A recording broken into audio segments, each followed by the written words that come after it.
झारखंड के रांची और उसमें भी ये टाटी सिलवे, जहां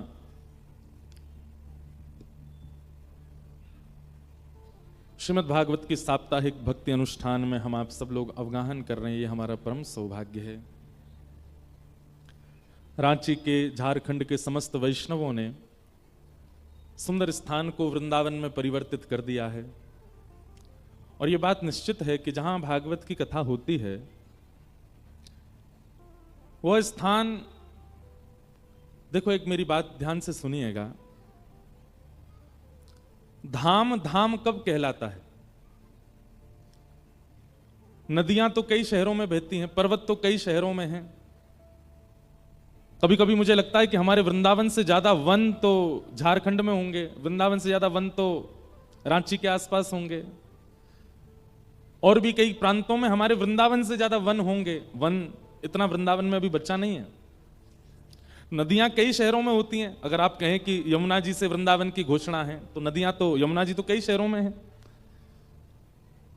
गिरिराज पर्वत से यदि वृंदावन की पहचान है तो पर्वत तो कई, अभी मैं आज कथा में आ रहा था तो मुझे यहीं सामने एक पर्वत भी दिखाई दे रहे थे, पर्वत तो यहां भी है।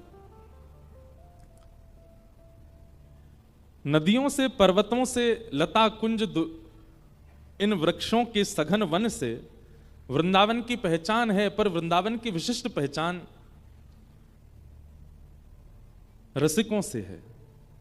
जहां रसिक निवास करें उसको वृंदावन कहते हैं। रसिक किसको कहते हैं? जिसके चित्त में श्यामा श्याम विहार करें वो रसिक है। जिसके मन को और कुछ ना चाहिए हो, केवल प्रिया प्रियतम का भाव जिसके चित्त में सदा रहता हो, वो रसिक है। ऐसे रसिकों की संख्या अतीत में, अति संख्या में जहां हो वो वृंदावन है।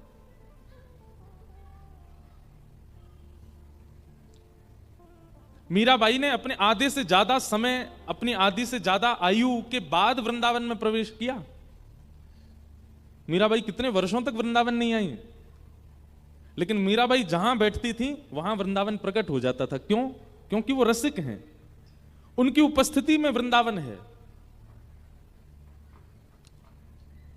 हमारे श्री जयदेव महाप्रभु बंगाल में जन्मे, उड़ीसा में रहे, गीत गोविंद की रचना की, पर जयदेव महाप्रभु के आगमन से उड़ीसा में वृंदावन प्रकट होने लग गया। जयदेव महाप्रभु जब जगन्नाथपुरी में विचरण करते थे तो श्री मंदिर जगन्नाथ और गुंडीचा के बीच में एक नदी बहा करती थी पहले। अभी वो नदी नहीं है। श्री जयदेव महाप्रभु की उपस्थिति से और गीत गोविंद के प्रकाश से वृंदावन वहीं प्रकट होने लग गया था। लोगों को जगन्नाथपुरी में ही वृंदावन का अनुभव होने लग गया था, और वृंदावन है वहां। इसका मतलब क्या है?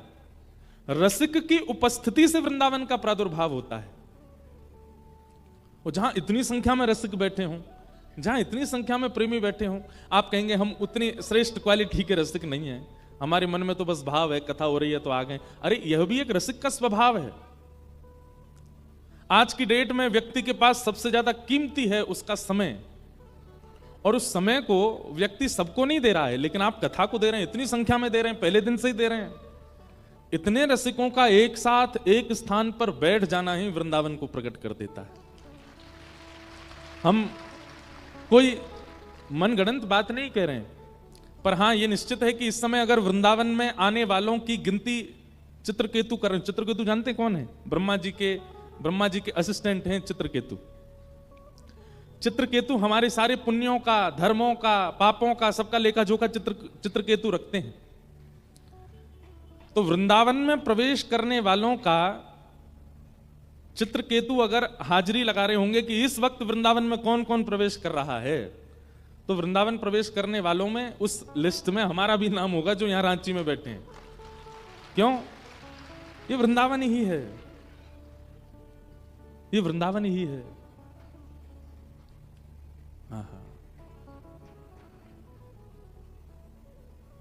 घर घर तुलसी ठाकुर सेवा, दर्शन गोविंद जी को, अली मने लागे वृंदावन नीको, अली मने लागे वृंदावन नीको। रतन सिंहासन आप विराजे, रतन सिंहासन आप विराजे, मुकुट धरे तुलसी को, वली मन लागे वृंदावन को। वृंदावन कहां? जहां रत्न सिंहासन पर ठाकुर जी विराज रहे हैं, तुलसी का मुकुट पहन के बैठे हैं। देखो बैठे हैं सामने, रत्न सिंहासन पर बैठे हैं, सुंदर मुकुट धारण करके बैठे हैं। यहां जिन जिन द्वारों से आप प्रवेश कर रहे हो, उन द्वारों के नाम भी घेवर वन है, किसी का सेवा कुंज है, किसी का केली कुंज है, अन्य अन्य सब नाम ऐसे रखे गए हैं। तो ये निश्चित ही पूरा वृंदावन ही है, निधिवन। वृंदावन में यमुना किनारा, वृंदावन में यमुना किनारा, नाचत नंद किशोर, नाचत नंद किशोर, हली मन लागे वृंदावन। अब देखो नाथ द्वार में, श्रीनाथ जी में वैष्णवों को ही यमुना जी का भाव माना जाता है। अब आप लोग इतनी संख्या में बैठे हैं, आप लोगों के अगर केवल सिर ही सिर देखे जाएं, केवल सिर ही सिर देखे जाएं तो ऐसा लगेगा ये सांवले सांवले, सबके मुख जो मूड हैं वो सांवले ही है ना, और यमुना जी का रंग कैसा, वो भी सांवला है। तो आप सब लोगों के सिर जो हैं ये एक साथ एक सिमेट्री में बैठे हैं, तो ये सब यमुना जी हैं। और यमुना जी कैसे बोले, हिलती रहती हैं। आप सभी जब हिलते रहते हो तो आप सबके सिर हिलते हैं, तो यही यमुना जी हैं। ऐसा भाव नाथ द्वार में रखते हैं कि जैसे ही ठाकुर जी के कपाट खुलते हैं तो सामने जितने वैष्णव दर्शन के लिए आते हैं, ठाकुर जी आनंदित हो जाते हैं। आहा कितनी यमुना जी आनंद, क्योंकि वैष्णव कभी इधर कभी इधर कभी, तो जैसे यमुना जी के झोंके हैं वैसे वैष्णव हैं। वृंदावन में यमुना किनारा, आप सब लोग बैठ गए तो आप सभी श्री यमुना जी का स्वरूप हो। और निरतत नंद किशोर, पीछे नंद किशोर नृत्य कर रहे हैं, यहां नंद किशोर नृत्य कर रहे हैं, इतत नंद किशोर नृत्य कर रहे हैं। ये वृंदावन ही है। आली मने लागे वृंदावन। अच्छा, एक हमने बात कही कि वृंदावन में प्रवेश करने वाले की गणना चित्रकेतु करते हैं, पर नहीं। आप प्रयाग जाओगे कुंभ में तो आपकी गिनती चित्रकेतु करेंगे, आप बद्रीनाथ जाओगे तो आपकी गिनती चित्रकेतु करेंगे, आप द्वारिका जाओगे, रामेश्वरम जाओगे, अन्य अन्य कहीं भी तीर्थ धामों में जाओगे तो आपकी गिनती चित्रकेतु करेंगे। पर श्रीधाम वृंदावन में जब जाओगे तो आपकी गिनती ललिता विशाखा करते हैं। वहां तो श्री सखियां ही, अब ये सब बातें पता नहीं आप लोगों को समझ आएंगी कि नहीं, पर हमारा वृंदावन जो है वो सहचरी प्रधान है। ललिता और विशाखा वहां गणना करती हैं। और ऐसा भी नहीं, जैसे चेकिंग होती है ना कि भाई कौन अंदर आने योग्य है, तो पहले विशाखा जी परखती हैं, अगर अनुकूल लगता है तो भीतर प्रवेश मिलता है, फिर जैसे भीतर आता है तो उसकी गणना ललिता जी करती हैं। फिर वो रजिस्टर किशोरी जी के पास जाता है, देखती हैं आज कौन कौन आए वृंदावन। वृंदावन आपकी इच्छा से आप नहीं जा सकते। मैंने कितनी बार कथाओं में कहा, आप लोग रांची से आपका मन बन गया कि हमें वृंदावन जाना है, तो समझ जाओ ठाकुर जी बुला रहे हैं। आप रांची एयरपोर्ट से फ्लाइट में बैठ गए दिल्ली के लिए, तो समझ जाओ ठाकुर जी बुला रहे हैं। दिल्ली सेफली लैंड कर गए तो समझ जाओ ठाकुर जी बुला रहे हैं। दिल्ली एयरपोर्ट से टैक्सी में बैठ जाओ वृंदावन के लिए तो समझ जाओ ठाकुर जी बुला रहे हैं। लेकिन जैसे ही वृंदावन में प्रवेश कर जाओ तब समझना कि नहीं, ठाकुर जी नहीं, श्री जी बुला रही थी, तभी हम आ पाए। क्यों? अकेले ठाकुर जी बुलाएंगे ना तो हो सकता है रांची एयरपोर्ट पे ही फ्लाइट कैंसिल हो जाए, तो हो सकता है हवाई जहाज उड़ के वापस लौट आवे, तो हो सकता है दिल्ली में टैक्सी ना मिले, हो सकता है टैक्सी पंचर हो जाए, हो सकता है ड्राइवर को कुछ हो जाए। वृंदावन की सीमा पर पहुंचने तक यही सोचिए ठाकुर जी बुला रहे हैं, क्योंकि बीच में आपका प्लान कैंसिल हो सकता है। पर वृंदावन प्रवेश कर जाओ तो समझना कि नहीं नहीं, श्री जी बुला रही हैं, किशोरी जी बुला रही थी, क्योंकि किशोरी जी बुलाएंगी तो आप प्रवेश कर ही जाओगे।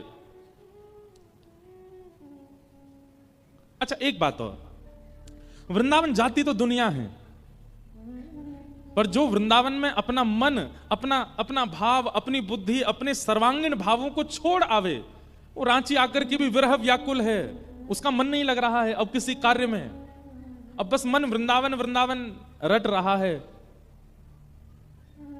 तब समझो प्रिया प्रियतम ने बुलाया, दोनों ने बुलाया। तभी आपका शरीर चाहे जहां चला जाए पर आपका मन वृंदावन का स्मरण कर रहा है, वृंदावन को याद कर रहा है। वृंदावन साधारण नहीं है भैया। कनक कूट कोटिक लग तजिए, भजिए कुंवर कन्हैया, वृंदावन सांचो धन भैया। वृंदावन सामान्य नहीं है। वृंदावन प्राप्त हो जाना, वृंदावन में प्रवेश हो जाना, वृंदावन से रुचि हो जाना, सब भगवत कृपा है।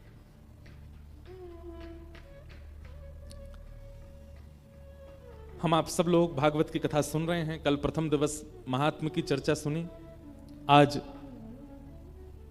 प्रथम स्कंद से हम लोग कथा का प्रारंभ कर रहे हैं। जन्माद्यस्य यतोऽन्वयादितरतः चार्थे स्वविज्ञ स्वराट, तेने ब्रह्म हृदय आदि कवये मुह्यन्ति यत्सूरयः, तेजो वारि मृदां यथा विनिमयो यत्र त्रिसर्गो मृषा, धाम्ना स्वेन सदा निरस्तकुहकं सत्यं परं धीमहि। भागवत जी का पहला श्लोक, बहुत सावधानी से सब लोग सुनो। श्रीमद् भागवत में 18,000 श्लोक बताए जाते हैं। सबसे पहला श्लोक है, जिन भी माताओं के बालक खुले छूट गए हैं पूरे पंडाल में, उन माताओं से हमारी विनती है कि अपने बालकों को गोद में बिठा लें और हमें कथा कहने की अनुमति प्रदान करें। क्योंकि भैया कई बार तो हमारे महंगे महंगे माइक फेल हो जाते हैं। कभी कभी हमें लगता है बालकों की किसी आवाज होती है हमारी, बिना माइक के चिल्ला चिल्ला के बोलते। बालकों को कथा में लाया करो। नहीं सुनेंगे कोई बात नहीं, बैठाया करो। थोड़े रोएंगे धोएंगे ऊधम मचाएंगे, पर लाया जरूर करो। पर लाके खुला मत छोड़ दिया करो। बोलो वृंदावन बिहारी लाल की जय। तो श्रीमद् भागवत के प्रथम श्लोक में संपूर्ण कृष्ण लीला है। बहुत ध्यान से सुनिएगा। अनेक अर्थ हैं प्रथम श्लोक के। कहीं पर भगवत परक अर्थ है, कहीं पर नारायण परक अर्थ है, कहीं पर कृष्ण परक अर्थ है। अनेक अनेक विद्वानों ने प्रथम श्लोक के अनेक अर्थ किए हैं। हम लोग कृष्ण लीला सुन लें पूरी। जन्माद्यस्य यतोऽन्वयाद् इतरतः, जो परमात्मा जन्म लेते ही अपने माता पिता को छोड़ अन्वयात इतरतः, यानी कि वसुदेव देवकी जी को छोड़ करके नंद यशोदा के पास चले गए। और कैसे हैं? बोले चार्थे स्वविज्ञ स्वराट, पूतना रूप बदल करके आई। सक्टासुर, अघासुर, बकासुर, धेनुकासुर, कितने सारे असुर आए, पर सबको ठाकुर जी पहचान गए। चाहे कितना भी रूप बदल करके कोई सामने आए, ठाकुर जी उसको पहचान जाते हैं। इसलिए हम निवेदन करते हैं कई बार कि भाई ठाकुर जी के आगे आप दुनिया में किसी के भी सामने कुछ भी बन के जाओ, पर ठाकुर जी के सामने जैसे हो वैसे जाओ। जैसे आप संसार में कभी किसी से मिलते हैं तो अपना इंप्रेशन जमाने के लिए, अपनी थोड़ी सी उसके चित्त में अपना प्रेम बैठाने के लिए आप थोड़ा सा बनावटी बन के जाते हो तो आप बहुत क्रोधी, लेकिन ऐसे दिखाओगे कि आहा इनसे ज्यादा दीन कोई नहीं। हो तो आप बड़े लोभी, लेकिन आप ऐसा दिखाओगे कि महाराज समोसा सामने रखें और आप नहीं मैं तो खाता ही नहीं, छूता ही नहीं हूं। और मन में ऐसा हो रहा है कि ये नहीं होता तो सारे खा जाता। मेहमानों के यहां जब जाते हैं या मेहमान घर आते हैं, तब जो फॉर्मेलिटी होती है ना, वो देखने में बहुत आनंद आता है। अच्छा, मेहमानों के घर आना या मेहमानों के यहां जाना, उसमें एक बड़ी विचित्र सी एक स्थिति होती, पता नहीं आपने अनुभव किया कि नहीं। ना खाओ तो वो लोग कहते हैं कि हमने इतने भाव से मंगाया, इतने प्रेम से मंगाया। और कई बार खाने लग जाते हैं तो फिर उनके मन में यह भी आ जाती है कोई भूखा ही आया था क्या, सभी खा रहा है। पता नहीं आपको अनुभव हुआ कि नहीं। हमको तो कई बार, अब तो नहीं होता, अब तो हम मेहमानों के यहाँ ना जाते हैं ना आते हैं, हम तो कथा करने जाते हैं। अब वो बचपन में जब हमारे यहाँ कोई मेहमान आते तो वो एक के बाद एक समोसा खाते रहते, तो हमें लगती है सुबह भूखे ही निकले घर से, एक आध छोड़ के नहीं जाएंगे हमारे लिए। तो ये बनावटी पना जो है, इसको व्यवहार कहते हैं। क्या कहते हैं? ये व्यवहार सब निभाते हैं संसार में। भाई देखो, मैं किसी का पुत्र हूं, किसी का भाई हूं, किसी का मित्र हूं, किसी का सखा हूं, लेकिन इस समय जैसे ही मैं यहां प्रवेश किया पंडाल में, तो मैं भी एक व्यवहार निभाया। मैं महाराज जीवन के आया हूं, मैं भी एक व्यवहार निभा रहा हूं। एक महाराज बन के आपके झारखंड में और बिहार में तो महाराज बाबा ही बोलते हैं, चाहे महाराज जी आ जाएं चाहे गुरु जी आए, सब बाबा ही बोलते हैं। आज सुबह सुबह हमको कोई बोला बाबा राम राम, तो हमने कही यार उम्र तो हमारी इतनी नहीं है, बाबा क्यों बोल रहे हो? तो फिर बोले महाराज जी हमारे झारखंड में पंडितों को, गुरुजियों को, सबको बाबा ही बोलते हैं। एक बार हमारी बिहार में कथा हो रही थी, तो वहां हम क्रिकेट खेलने जाते थे। तो क्रिकेट का कोई मैदान नहीं था, तो कथा पंडाल के बगल में ही जगह थी, वहीं खेलते थे। तो जितने श्रोता थे वो पहले हमारा क्रिकेट देखते थे और उसके बाद हम चेंज करके आते, फिर उनको कथा सुनाते थे। तो जब हम क्रिकेट खेलते थे तो सारे श्रोता चारों तरफ बैठ करके बाबा छक्का, बाबा चौका, बाबा छक्का, सब यही चिल्लाते थे। सुनने में बड़ा अटपटा लगता था, लेकिन यहां बाबा ही बोलते तो व्यवहार, ये व्यवहार संसार में निभाइए, व्यवहार संसार के लिए रखिए, ठाकुर जी के लिए नहीं। ठाकुर जी के सन्मुख व्यवहार नहीं होना चाहिए, ठाकुर जी के सन्मुख तो वास्तविकता होनी चाहिए। आप जैसे हो वैसे जाइए। क्यों? क्योंकि चार थे स्वविज्ञ स्वराट, वो अभिज्ञ हैं, सब जानते हैं। व्यवहार उसके सामने किया जाता है जो आपको नहीं पहचानता, जो आपको नहीं जानता, आपके मन को नहीं जानता, उसके सामने आप व्यवहार करते हो। पर जो आपको जान जाता है उसके साथ। अब देखो एक और बात, जैसे नए नए मित्र बनते हैं तो प्रारंभिक समय में व्यवहार करते हैं, पर जैसे जैसे उठना बैठना ज्यादा होने लग जाता है तो फिर व्यवहार छोड़ दिया जाता है, सहजता। उसको हम फिर भाई अब फॉर्मेलिटी मत कर, अब तो हमारी दोस्ती पुरानी हो गई। विवाह में भी पति पत्नी प्रारंभिक समय में व्यवहार करते हैं, लेकिन जैसे 1-2 साल निकल जाते हैं शादी के, फिर व्यवहार नहीं होता, फिर फॉर्मेलिटी नहीं होती, फिर वास्तविकता होती है। ठाकुर जी के सन्मुख पहले क्षण से ही व्यवहार नहीं होना चाहिए, वास्तविकता। आप जैसे हो वैसे जाओ। क्यों? चार थे स्वविज्ञ स्वराट, वो अविज्ञ हैं, अनविज्ञ नहीं है, सब जानते हैं।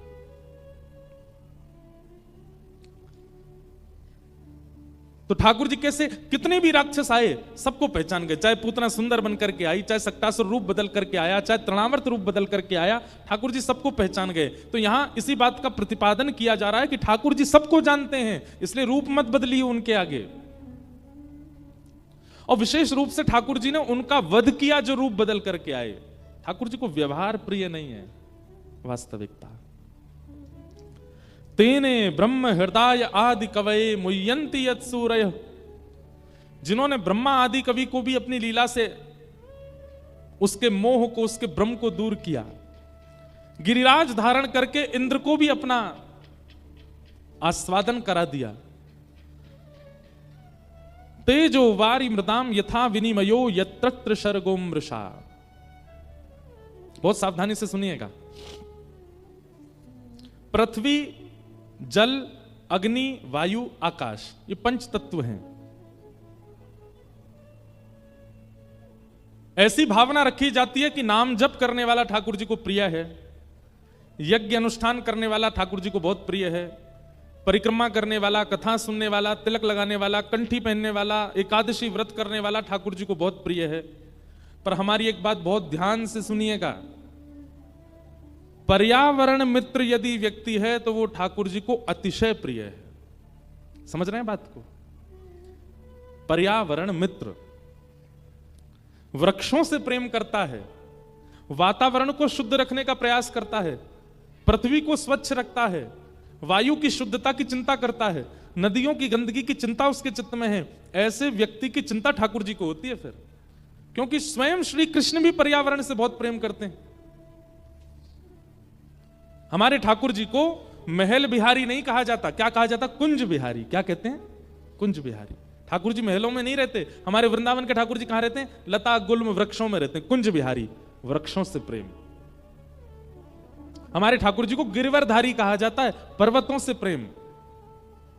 हमारे ठाकुर जी को यमुना पुलिन बिहारी कहा जाता है, नदी से प्रेम। हमारे ठाकुर जी वृंदावन में माटी खाते हैं, पृथ्वी से प्रेम।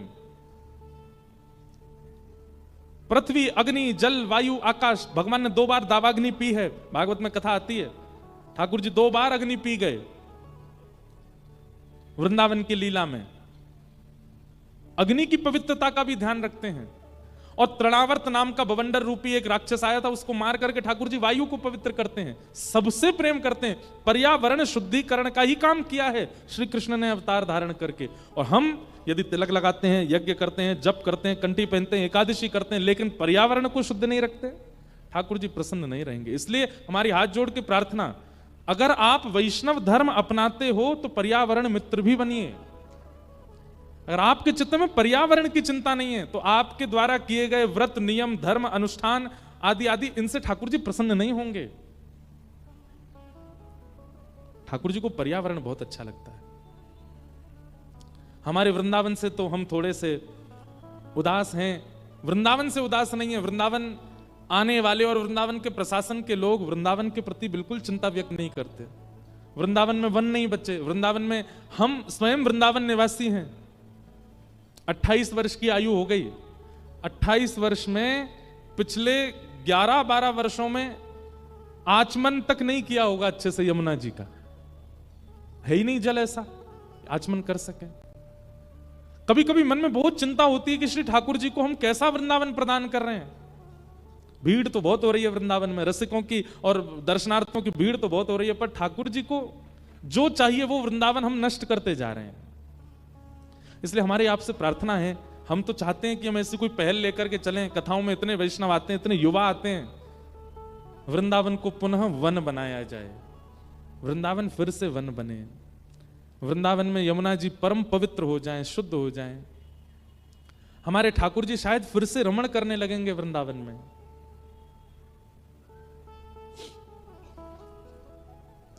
पर्यावरण से यदि आपकी प्रीति है तो आपकी एक माला यदि कम भी रह जाती है ना तो भी ठाकुर जी को आपसे प्रेम रहेगा। लेकिन आप 108 माला करते हैं लेकिन पर्यावरण के प्रति आप बिल्कुल सजग नहीं हैं, तो ठाकुर जी को आपसे प्रीति नहीं हो सकती। इसलिए पर्यावरण मित्र बनिए। हमारे गोवर्धन में एक महाराज जी थे, उनका नाम था पंडित श्री गया प्रसाद जी महाराज। आप लोग आगे कभी गिरिराज जी की परिक्रमा करने जाओ तो हमारी कही एक बात सुनिएगा। दान घाटी पर श्री ठाकुर जी का मंदिर है, गिरिराज जी का, वहीं से अधिकतर परिक्रमा प्रारंभ होती है। तो वहां से जैसे ही आप परिक्रमा प्रारंभ करेंगे, थोड़ी सी ढलान है, नीचे की तरफ उतरेंगे तो करीब 1.5 किलोमीटर बाद ही आपके सीधे हाथ पर परिक्रमा मार्ग में पंडित श्री गया प्रसाद जी महाराज की समाधि है। वहां जाकर के थोड़ी देर एकांत में रज में बैठिएगा गिरिराज जी की सन्निधि में। आपको जो स्तुति आती है, आपका जो गुरु मंत्र है, आपको जो कीर्तन आता है, जो भजन आता है, वहां बैठ करके गिरिराज जी को सुनाइएगा।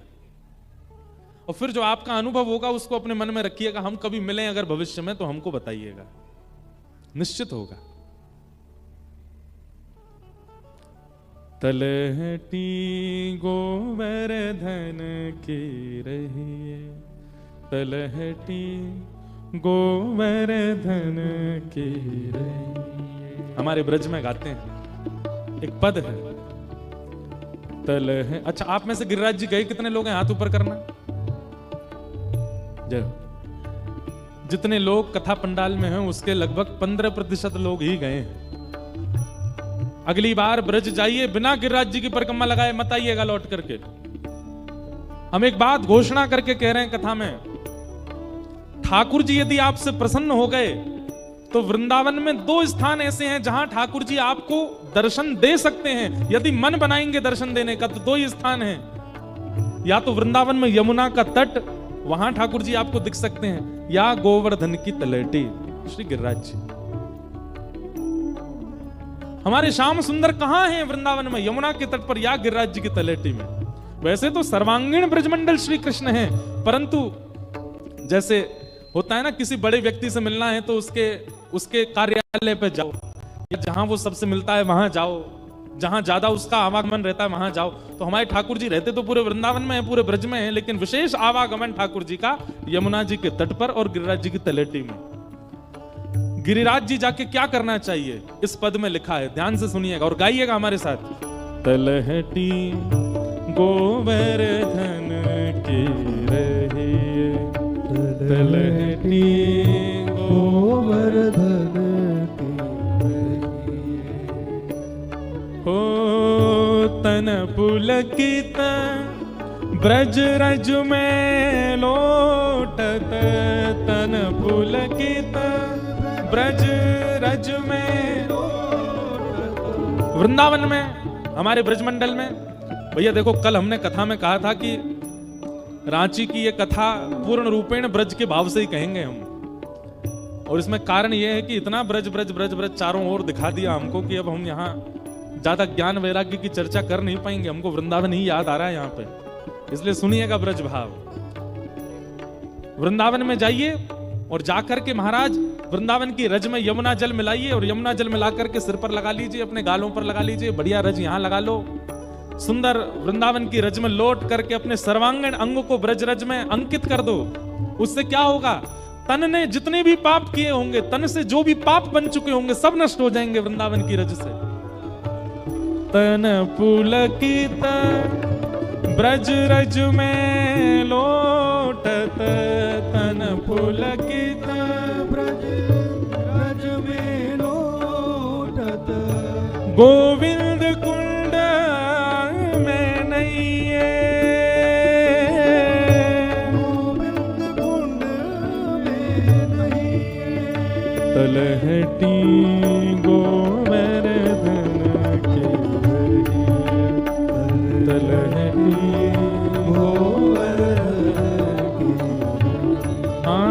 तलहटी गोवर्धन के रहे, तलहटी गोवर्धन के रहे। और नित प्रतिमदन गोपाल लाल के, नित प्रतिमदन गोपाल लाल के, चरण कमल चित लई है, चरण कमल चित लई है। देखो, जितनी देर आप वृंदावन में रहते हैं उतनी देर ठाकुर जी के त्रिभंग चरण, ये नीचे चरण है ना, ऐसे त्रिभंग चरण, श्री राधारमण जी के त्रिभंग चरण, राधा वल्लभ जी के त्रिभंग चरण, इन चरणों का चिंतन करते रहिए। हम लोग क्या करते हैं? नेत्र बंद करके मुखमंडल का स्मरण करते हैं, राधा वल्लभ जी ऐसे, राधा रमण जी ऐसे, बिहारी जी ऐसे। नहीं, चरणों को गाढ़ करके देखिए। बिहारी जी के तो चरण ही नहीं दिखते, साल में एक बार दिखते हैं बस। बहुत अनमोल वस्तु होती है ना, वो कभी कभी दिखाई जाती है। सोचो चरण कितने अनमोल हैं। ठाकुर जी मुख तो रोज ही दिखाते हैं अपना, चरण कभी कभी दिखाते हैं। इसलिए जब चरण देखने को मिले, ठाकुर जी के चरणों को गाढ़ करके देखिए और उनको चित्त में बैठा लीजिए। और वृंदावन में जितनी देर रहो, बार बार नेत्र बंद करके त्रिभंग चरणों का स्मरण करते रहो। आप लोगों को यह बात यहां बैठ करके इलॉजिकल लगेगी, लेकिन जब वृंदावन जाओगे ना, तब आप याद करेंगे इस भाव को। ठाकुर जी के चरण कैसे हैं? संचिंतयेद भगवतश्चरणारविंदम वज्रांकुशध्वज सरोरुहलांचनाड्यम उत्तुंग रक्त विलसन नख चक्रवाल। श्री ठाकुर जी के चरणों में ऐसे ऐसे चिन्ह हैं कि उस चिन्ह से हमारे विकार, हमारे दोष, हमारी आपत्ति, हमारी पीड़ा, हमारे विषाद, वो सब नष्ट हो जाते हैं। कई लोग कहते हैं ना, हमारा मन नहीं लगता, हमारा मन स्थिर नहीं रहता, मन भागता रहता है। ठाकुर जी के चरणों का रोज स्मरण किया करो। आप अपने मंदिर में, अपने मोबाइल फोन में या कहीं पर भी ठाकुर जी का चित्र लगाते हो ना, जूम करके केवल चरणों का चित्र रखो और वही देखते रहा करो। उसी से ही फर्क दिखने लग जाएगा, आपका मन स्थिर होने लग जाएगा। वृंदावन में जितनी देर रहो, ठाकुर जी के बार बार नेत्र बंद करके चरणों के स्मरण करते रहो। नित प्रतिमदन गोपाल लाल के, नित प्रतिमदन गोपाल लाल के, चरण कमल चित लई है, चरण कमल चित लई है। रसिक प्रीतम हित चित की बातें, रसिक प्रीतम हित चित की बातें, रसिक प्रीतम हित चित की बातें, प्रीतम हित चित की बातें, श्री गिरधारी जी सो कहिए, गिरधारी जी सो कहिए, तलहटी गोवर्धन की रही, तलहटी गोवर्धन की रही, हाँ तलहटी गोवर्धन की रही, तलहटी गोवर्धन की रसिक प्रीतम हित चित की बातें, रसिक प्रीतम हित चित की बातें, श्री गिरधारी जिसों कहिए, गिरधारी जिसों कहिए, तलहटी गोवर्धन की रही, तलहटी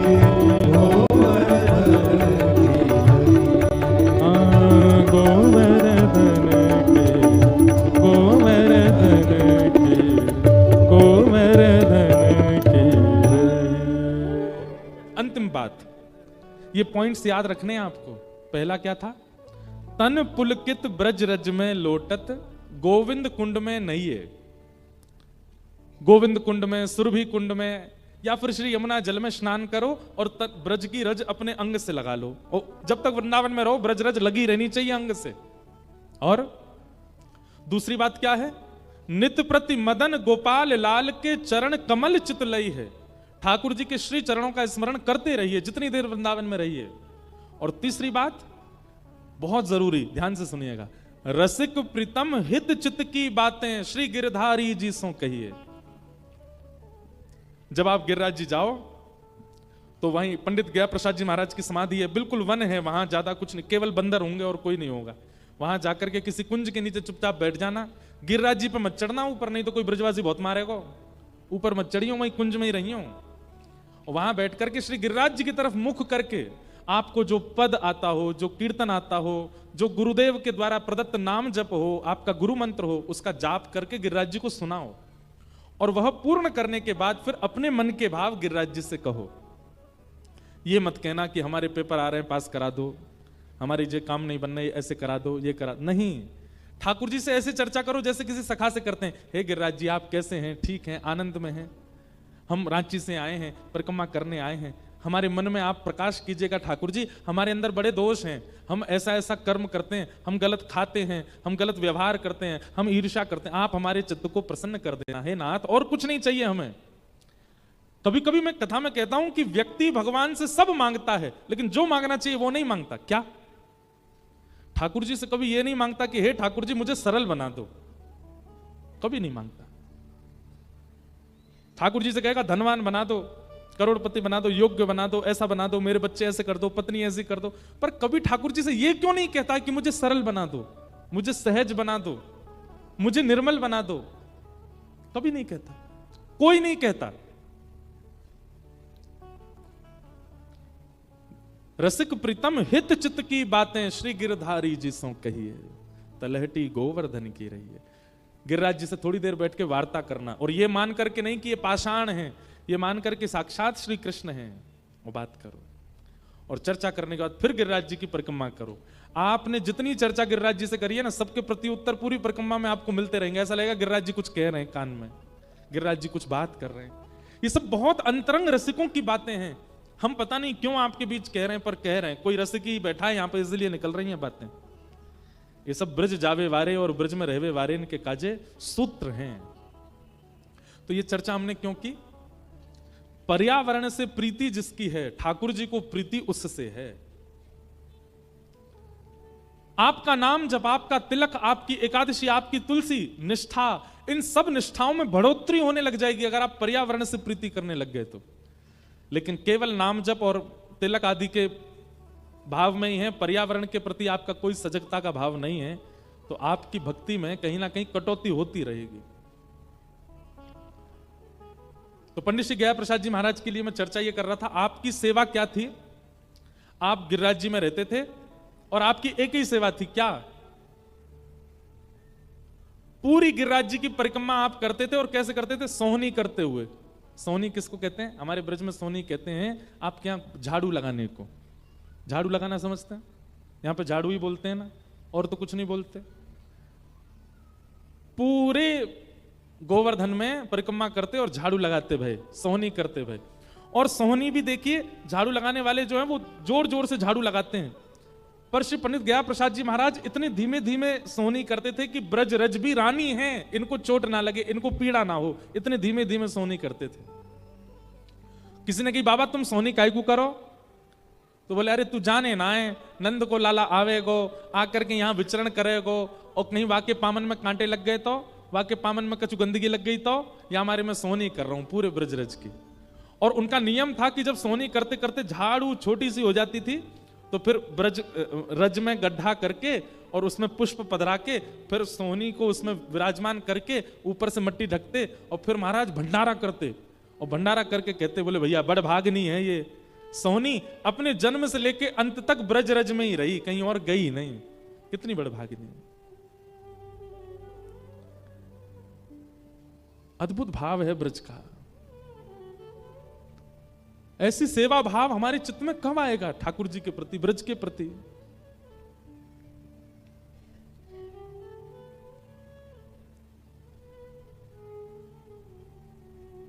तेने तेजो वारी मृदाम यथा विनिमयो, पृथ्वी जल अग्नि वायु आकाश सबके लिए पवित्रता का भाव रखो। ये ठाकुर जी स्वयं ऐसा भाव रखते हैं। तेजो वारी मृदाम यथा विनिमयो यत्र शर्गोम मृषा, 3 स्थानों पर ठाकुर जी ने लीला की, ब्रजधाम, हस्तिनापुर और द्वारिका। धामना स्वेन सदा निरस्त कुहकम सत्यम परम धीमहि। अपनी लीला पूरी करने से पूर्व ठाकुर जी ने उद्धव को ज्ञान उपदेश किया। ऐसे परम सत्य श्री कृष्ण को हम प्रणाम करते हैं। संपूर्ण कृष्ण लीला एक ही श्लोक में, ये भागवत जी का पहला श्लोक। ठाकुर जी के यदि प्रिय बनना चाहते हो ना भैया, तो पर्यावरण के प्रति सजग हो जाइए। किसी वैष्णव की आज्ञा से आप तिलक धारण करने लग गए, वैष्णव की आज्ञा से आप नाम जप करने लग गए, वैष्णव की आज्ञा से आप रज धारण करने लग गए, वैष्णव की आज्ञा से आप राधा राधा राधा नाम उच्चारण करने लग गए, उसी वैष्णव की आज्ञा है पर्यावरण के प्रति थोड़े पवित्रता का ध्यान दो। ठाकुर जी उससे प्रसन्न होते हैं। पर्यावरण के प्रति सजगता और गौ सेवा के प्रति सजगता। हम एक बात और कहते हैं कथा में, अगर किसी व्यक्ति को गौ सेवा से घृणा होती है ना, या गोबर से, गौमूत्र से, गैया से थोड़ा भय लगता है, तो ये समझ जाओ जाकू गैया ते डर लगे ना, ठाकुर जी को वाते डर लगे। जो गैया के मारे डर जाए ना, ओ गैया आ गई भागो, ऐसे वो व्यक्ति जब ठाकुर जी के पास जाता होगा तो ठाकुर जी को ओ भैया डर लग रहा भागो, ये मेरी गैया ते डर है, मुझे यहाँ ते डर लगे। और जिस प्रकार गौ गोबर से जिनको दुर्गंध का अनुभव होता है, गौमूत्र से दुर्गंध का अनुभव होता है, ठाकुर जी को उनसे दुर्गंध का अनुभव होता है। इसलिए गौ सेवा और पर्यावरण सेवा, ये 2 सेवा चित्त में लेकर के आइए, तभी ठाकुर जी आपसे प्रेम करेंगे।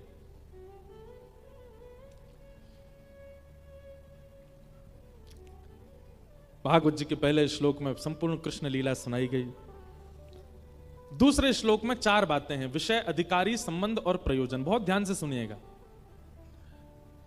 कि धर्म प्रोजित कैतवोत्र परमो निर्मत्सराणां सतां वैद्यं वास्तवमत्र वस्तु शिवदं तापत्रयोन्मूलनम्। श्रीमद्भागवते महामुनिकृते किं वा परैरीश्वरः सद्यो हृदयवरुध्यते त्रिकृतभिः शुश्रूषुभिस्तत्क्षणा। बहुत सावधानी से सुनिएगा। विषय, अधिकारी, संबंध और प्रयोजन, ये 4 बातें हम यहां बताने वाले हैं। सबसे पहला, भागवत जी का विषय क्या है? भागवत जी का विषय क्या है? तो कहते हैं धर्म प्रोजित कैतवोत्र परमो। सुनने वाले के चित्त में, सुनने वाले के मन में परम धर्म के प्रति सजगता प्रकट होना, यह भागवत का विषय है। परम धर्म किसको कहते हैं? तो धर्म और परम धर्म 2 बातें। आप इस संसार में रहने के लिए, 3 समय की रोटी खाने के लिए, परिवार चलाने के लिए जो कर्म करते हो वो धर्म कहलाता है। लेकिन इस संसार के बाद परलोक प्राप्ति के लिए, भगवत धाम की प्राप्ति के लिए जो कर्म करते हो वो परम धर्म कहलाता है। समझ में आई बात?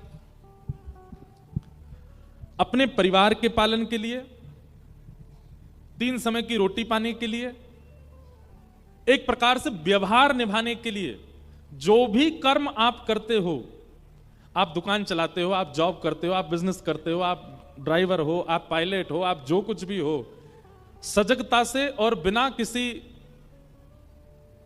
घोटाले के, बिना किसी अपराध के आप जो कर्म करते हो वो धर्म कहलाता है। लेकिन देह के भीतर जो आत्मा विराजमान है उसके कल्याण के लिए जो कर्म किया जाता है वो परम धर्म कहलाता है। देह कल्याण के लिए जो कर्म वो धर्म, और देह के भीतर विराजमान आत्मा के कल्याण के लिए जो कर्म है वो परम धर्म। हम सब धर्म तो करते हैं पर कई बार परम धर्म में हमसे चूक होती रहती है। देह का कल्याण हो, देह का उद्धार हो, देह सजग हो, देह आनंदित हो, इसका विचार पूरी दुनिया करती है। और कई बार हम देवालयों में, तीर्थों में, कुंभ जैसे महापर्वों में भी केवल देह की उपस्थिति और देह के कल्याण के लिए ही जाते हैं, आत्मा का कल्याण नहीं सोचते। कई लोग रील बना रहे हैं, वीडियोस बनाते हैं, तो वो ऐसा कहते हैं कि हम प्रयाग में नहा लिए, मतलब हम क्या क्या करने आए थे? बोले पाप धोने आए थे, अपने पाप धोने आए थे।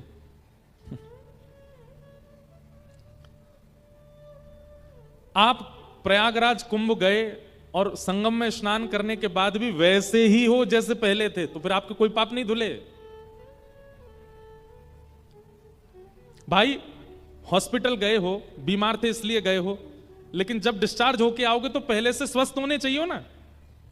अगर आप डिस्चार्ज हॉस्पिटल से होकर के आए और जैसे पहले थे वैसे ही हो, अभी भी खांसी गई नहीं, अभी भी नींद नहीं आ रही, अभी भी मन खराब हो रहा है, अभी भी बुखार आ रहा है, तो फिर आपका हॉस्पिटल जाना बेकार था।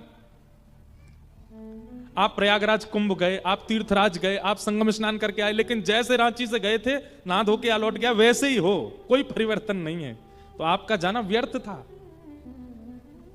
लेकिन आप गए और जाके स्नान करके लौट करके आए महाराज, तो विचारों में परिवर्तन आ गया, बोली चाली में परिवर्तन आ गया, व्यवहार में परिवर्तन आ गया। घर वाली भी कहने लगे बदला बदला सा लग रहा है भाई, ये अब पहले से थोड़ा सुधर सा गया है जब से स्नान करके आया।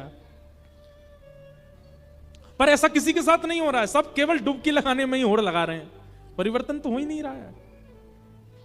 क्यों? क्योंकि हम धर्म का चिंतन करते हैं, परम धर्म का नहीं करते। हमारा केवल उद्देश्य होता है शरीर को ले जाना, जाकर के वहां डुबकी लगवाना और तुरंत दौड़ दाड़ करके वापस आ जाना। यही संगम स्नान कथा सुनने के बाद जाओगे तो आप धर्म की भावना से नहीं, परम धर्म की भावना से जाओगे। आप यह विचार करके जाओगे कि मुझे परिवर्तन के लिए जाना है, मुझे विचारों की शुद्धि के लिए जाना है। एक बार में ही बजा लो सब लोग। हाँ बस, आधे उन्हें बजाई, आधे यहां बजा रहे, समझ में आई वही बजा रहे हैं। अब देखो, कल बहुत हृदय विदारक घटना हो गई, कल या परसों दिल्ली में कितने सारे लोगों ने भागदौड़ मचा दी रेलवे स्टेशन पर। क्यों? सब धर्म का चिंतन करते हैं, उनको ये देह हमारा पहुंच जाए, कैसे लटक के पहुंचे, चढ़ के पहुंचे, कैसे भी पहुंचे। परम धर्म का भाव होगा ना तो आप शांत रहोगे, आपके अंदर मचलन नहीं होगा, आप चंचल हृदय के नहीं होगे, आप शांत स्वभाव के हो जाओगे। अगर प्रयाग जाने को मिल गया तो अच्छा, नहीं जाने को मिला तुम्हारा रांची में बैठे बैठे चिंतन कर लोगे, आहा कितना सुंदर संगम है, देखो यहां से यमुना जी आ रही हैं, सामने से गंगा जी आ रही हैं, ओ भैया नाव वाले भैया लो 10 रुपया लो, हमको बीच में ले चलो। रांची में ही बैठे हो लेकिन सोच रहे हो, नाव वाले भैया बीच में ले जा रहे हैं, क्या सुंदर ठंडी हवा चल रही, अरे लाइफ जैकेट पहन रखी है हमने, डूब नहीं जाए। सोच ही रहे हो, गए नहीं हो। नाव वाले भैया बोले भैया संगम आ गया, उतर जाओ। तुरंत आप यमुना जी में, गंगा जी के संगम में उतर गए, वस्त्र उतार करके डुबकी लगा ली, हर हर गंगे जय यमुना मैया की, संगम स्नान हो गया। और यही स्नान का भाव रखने के बाद आपने क्या विचार किया? अब मैं अपने क्रोध पर वश करूंगा, अब मैं अपने काम पर वश करूंगा, अब मैं अपने लोभ पर वश करूंगा, अपनी विचारधाराओं को शुद्ध करूंगा। पत्नी से लड़ता हूं, अब नहीं लड़ूंगा। बच्चों को बेवजह डांट देता हूं, अब नहीं डांटूंगा। लोगों से क्रोध भरी वार्ता करता हूं, अब नहीं करूंगा। मैंने संगम स्नान किया, कुंभ स्नान किया, यह परिवर्तन मेरे चित्त में आना चाहिए। यह भावना परम धर्म कहलाती है। और यह परम धर्म आप मेरे बताए गए क्रिया से घर जाके कर लोगे, संभव होगा नहीं। कथा सुननी पड़ेगी और कथा को जीवन में उतारना पड़ेगा। फिर आप रांची बैठ करके जो चिंतन करोगे वो अपने आप हो जाएगा। आप सोच लोगे मुझे काम पर वश करना है, धीरे धीरे काम घटने लगेगा। आप सोचोगे मुझे क्रोध पर वश करना है, धीरे धीरे क्रोध घटने लगेगा। परिवर्तन की स्थिति लाएगी कथा ही, कथा के बिना नहीं हो सकता। क्यों? क्योंकि कथा परम धर्म सिखाती है। कथा का विषय क्या है? परम धर्म। और परम धर्म का मतलब देह का कल्याण नहीं, आत्मा का कल्याण। उसके लिए करना क्या पड़ेगा? गुरु के वचन अटल कर मानो, साधु समागम कीजय। भैया, जिसके प्रति भी आपका गुरु भाव है, गुरु का मतलब क्या होता है? जिसकी आज्ञा मानने में आपको दूसरी बार सोचना नहीं पड़ता, उसकी कही गई बात आपके लिए पत्थर की लकीर है। ऐसा एक गुरु सबके जीवन में होना चाहिए। बहुत ध्यान से सुनिएगा। लोग बाग पूछते हैं महाराज जी गुरु होना चाहिए जीवन में? होना चाहिए, पर जिनसे दीक्षा ले ली उनकी बात नहीं मानते तो ऐसे गुरु का कोई अभिप्राय नहीं। गुरु कैसा होना चाहिए? जिनके मुख से निकली हुई बात पर आपको दूसरी बार चिंतन नहीं करना पड़ता। एक बार कह दिया, आपके लिए पत्थर की लकीर, आप करने लग जाते उस कार्य को। ऐसा गुरु सबके जीवन में होना चाहिए, चाहे वो मां के रूप में हो, चाहे वो पिता के रूप में हो, चाहे वो पत्नी के रूप में हो, चाहे वो पति के रूप में हो। लेकिन हां सुनिए, एक बात हमको सब चीज सिक्योर करके बोलनी पड़ती है, क्योंकि लोग कुछ भी सोच लेते हैं। पत्नी की आज्ञा सुधारने वाली होनी चाहिए तो ही वो गुरु है। वो बिगाड़ने वाली आज्ञा करती है तो गुरु नहीं है। पति की आज्ञा सुधारने वाली है तो ही वो गुरु है, नहीं तो वो गुरु नहीं है।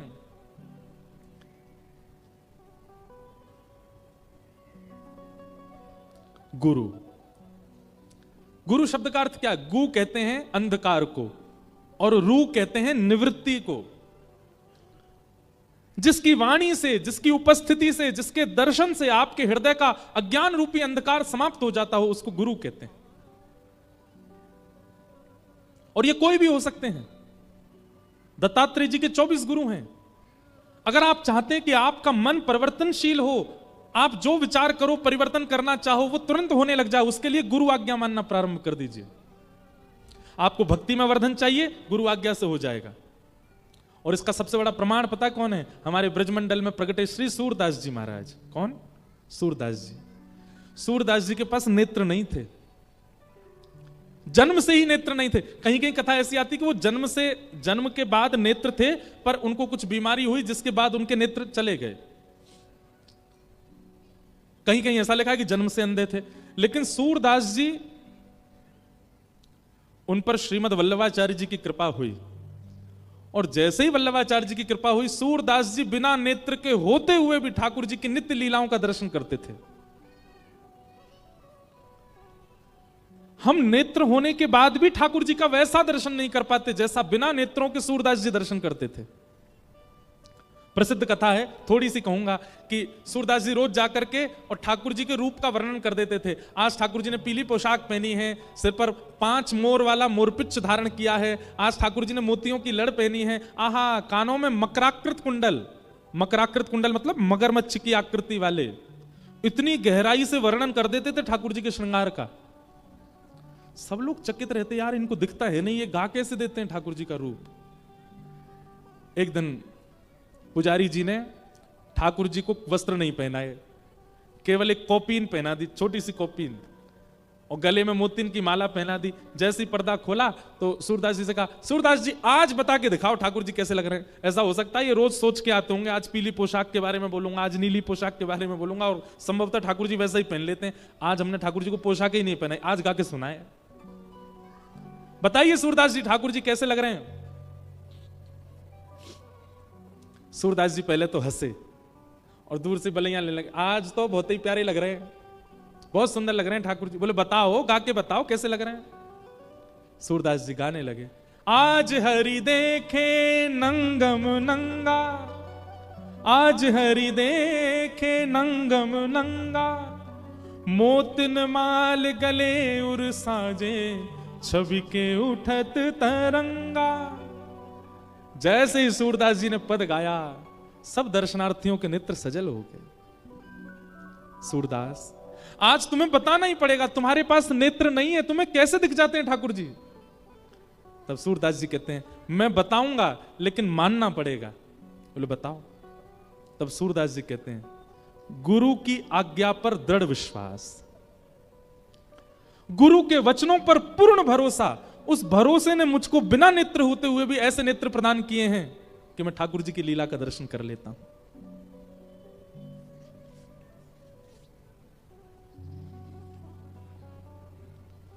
अब देखो, ये लीला ना तो भागवत जी में लिखी है ना अन्य किसी ग्रंथ में लिखी है, पर सूरदास जी को दर्शन हो रही है। कौन सी लीला? बहुत सुंदर लीला है, सुनाऊं? एक बार ये सूरदास जी को दिख रही है लीला। कैसी लीला?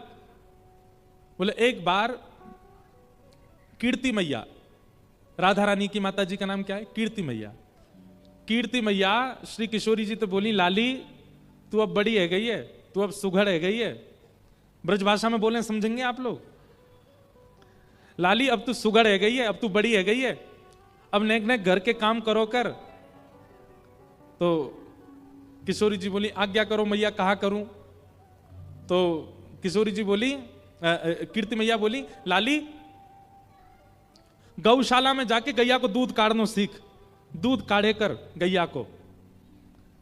तो किशोरी जी बोली ठीक है। वैसे तो बड़ी सुकोमला हैं किशोरी जी, सब उनका बहुत सम्मान करते हैं, बहुत प्रेम करते हैं किशोरी जी से। पर आज आज आज पता नहीं क्यों कीर्ति मैया के मन में आ गई कि जाओ किशोरी जी, जाके गौशाला में गैया को दूध निकालो। अब महाराज सब सखियां तैयारी कर रही हैं, बंधन बार बांधे गए, सुंदर पुष्पों से सजाया गया गौशाला को, सोने की बाल्टी मंगाई गई, किशोरी जी दूध निकालेंगी।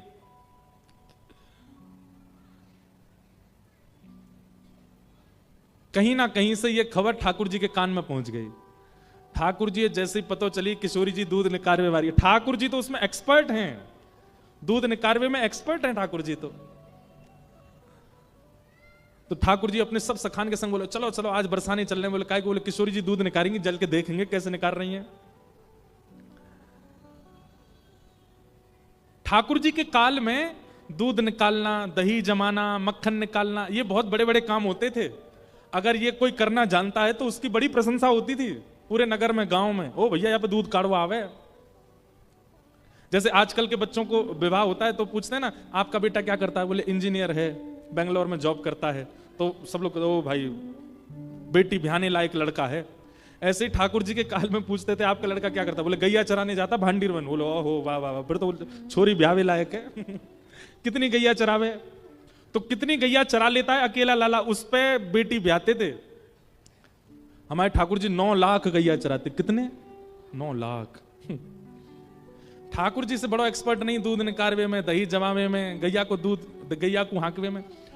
तो किशोरी जी वैसे ही घबरा रही हैं, पहली बार दूध निकाल रही हैं, और जैसे ही थन पकड़े किशोरी जी के कोमल कोमल हस्त कमलों का स्पर्श पाते ही गैया मचल गई।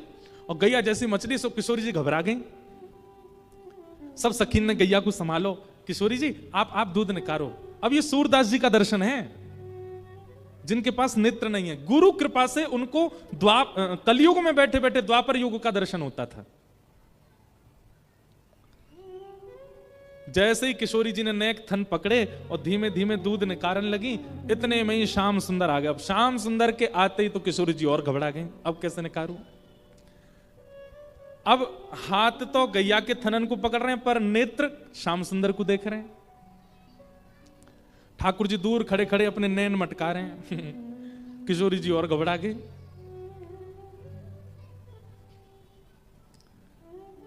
दूध निकाल रही है पर पात्र की जगह नीचे गिर रहा है। इतने में ही सब सखी बोली, अरे श्यामाजू आप ते ना है पाएगो, रहन दो, छोड़ दो। किशोरी जी बोली, ना है मुंह को बाल्टी भर के दूध ले जानो है, अगर नहीं लेके गई तो कीर्ति मैया बहुत डांटेंगी। तब ठाकुर जी बोले, देखो एक काम करो, आप पीछे खड़ी है जाओ, हम बैठ के दूध निकाल देंगे और दूध निकाल के तुम्हारी पूरी बाल्टी भर के दे देंगे, जाके कीर्ति मैया दे दियो। अब कीर्ति मैया कहा पता कौन ने निकालो, मैंने कि तुमने? तो किशोरी जी तो पीछे आके खड़ी हो गई। अब ठाकुर जी बैठे हैं किशोरी जी की गैया को दोहवे के काजे। कौन दुहावे गैया तुम पे, कौन दुहावे गैया तुम लिए रहत हो कनक दोहिनी, बैठत हो अधपैया तुम पे, कौन दुहावे गैया। सब सखियां कह रही हैं, हे श्याम सुंदर तुम पे कौन दुहावे को गैया? क्यों? बोले तुम तो 24 घंटा सोने की दोहनी, दोहनी मतलब जिस बाल्टी में दूध निकालते हैं, वह संगी लिए डोलो, तुम पे कौन दुहावे गैया? अतिरस काम प्रीत जान के, आवत खिरक दुहैया तुम पे, कौन दुहावे गैया। जैसे कोई काम आपसे नहीं बना और कोई और व्यक्ति आए, हट जा चल मैं करके दिखाता हूं, तो बाकी के लोग कहते हैं हाँ बड़े आए ये करेंगे। अब ऐसे सब ठाकुर जी को ताने मार रही हैं गोपियां, हम भाई ये निकालेंगे दूध गैया को। तब सब सखी करिए देखो तो सही, इत चितवत उत धार चलावत, यही सिखायो मैया। देखो तो सही, थन पकड़ रखे और देख इतकू रहे हैं किशोरी जी के माऊ, कैसे निकालेंगे ये दूध। गुप्त प्रीत तासों करी मोहन, जो है तेरी दैया तुम पे, कौन दुहावे गैया। सूरदास प्रभु झगरों सीख्यो, सूरदास प्रभु झगरों सीख्यो, जो घर खसम घुसैया तुम पे, कौन दुहावे गैया। अब इस पद का अर्थ थोड़ा सा बता दूं। ठाकुर जी गैया दोहवे गए, तो जैसे ठाकुर जी दोहवे जा रहे हैं तो सब सके हाँ जी ये निकारेंगे, इन पे सीधो चलो ना जाए, ये दूध निकारवे आए हैं। देखो तो सही, हमारे माऊ देख रहे हैं और थन पकड़ रहे हैं गैया के। अरे भैया थन की ओर देखो, यहां क्या देख रहे हो। ठाकुर जी बार बार दूध निकारवे के काजे आगे बढ़े, सखीन के ताने पड़े तो ठाकुर जी ऐसे गुस्सा कर रहे हैं जैसे घर में आयो भयो कोई मेहमान गुस्सा है। मेहमान यहां पर वैसे शब्द तो है, घर में आए हुए नए नए जमाई राजा जैसे गुस्सा हो जाते हैं, ऐसे ठाकुर जी गुस्सा कर रहे हैं सखीन पे। लेकिन सूरदास जी कहते हैं सब सखीन के मुख बंद कर दिए ठाकुर जी ने। कैसे? जैसे ही थन को स्पर्श कियो, ठाकुर जी के स्पर्श करते ही थन पकड़ के चलाने नहीं पड़े, स्पर्श है अपने आप थनन से दूध निकलने लगो और दोहनी अपने आप भरन लगी और सब सकीन के मुख बंद है गए। दोहनी भर करके और ठाकुर जी ने बाल्टी उठा करके किशोरी जी को दी, ले जाओ दिखा दो अपनी कीर्ति मैया को, निकाल दियो हमने दूध और अपना नाम लगा दियो तुमने निकारो है। सब सखीन के मुख बंद है गए। मधुमंगल श्रीदामा सब ठाकुर जी की जय जयकार करने लगे, वारे लाला हमारे लाला की जय हो, दूध दोहा गोपाल की जय हो। दूसरे ने तो हाथ लगाना पड़े, हमारो लाला तो गैया छी दे तो वाके वाके थलन ते अपने आप दूध निकल जाए। ठाकुर जी की विजय हो गई। अब यह लीला कहीं लिखी नहीं है, सूरदास जी को दिखती है, सूरदास जी को अनुभव होती है। और कोई सूरदास जी से कहता कैसे दिख जाती है आपको ये लीला, तब सूरदास कहते हैं केवल एक उपाय, क्या? गुरु के वचन अटल कर मानो। मैंने गुरु आज्ञा के प्रति, गुरु सेवा के प्रति कभी संशय नहीं किया अपने मन में, पूर्ण विश्वास, पूर्ण भरोसा, भरोसो दृढ़ इन चरणन केरो। इसलिए भैया हम गुरु नहीं है आपके, पर जितनी देर कथा सुना रहे हैं उतनी देर आपको गुरु भाव रखना पड़ेगा। यहां से उतरते ही भले ही बालक मानो, पर यहां जितनी देर बैठे हैं उतनी देर गुरु रूप रखना पड़ेगा, भाव रखना पड़ेगा। वो भी इसलिए कि वाणी से आपके चित्त में परिवर्तन हो सके। बिना गुरु भाव के, बिना गुरु निष्ठा के परिवर्तन असंभव है।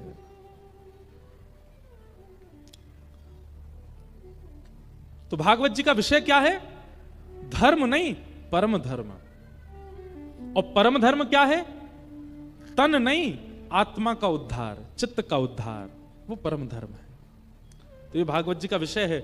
यदि कथा सुनने के बाद भी आपको अपने आत्मा के कल्याण की चिंता नहीं हो रही है तो आपने कथा नहीं सुनी है। आपको चिंता होनी चाहिए, मेरे इस तन में जो विराजमान आत्मा है उसकी गति क्या होगी, ये चिंता आपकी बने, तब समझो आप कथा सुन रहे हैं।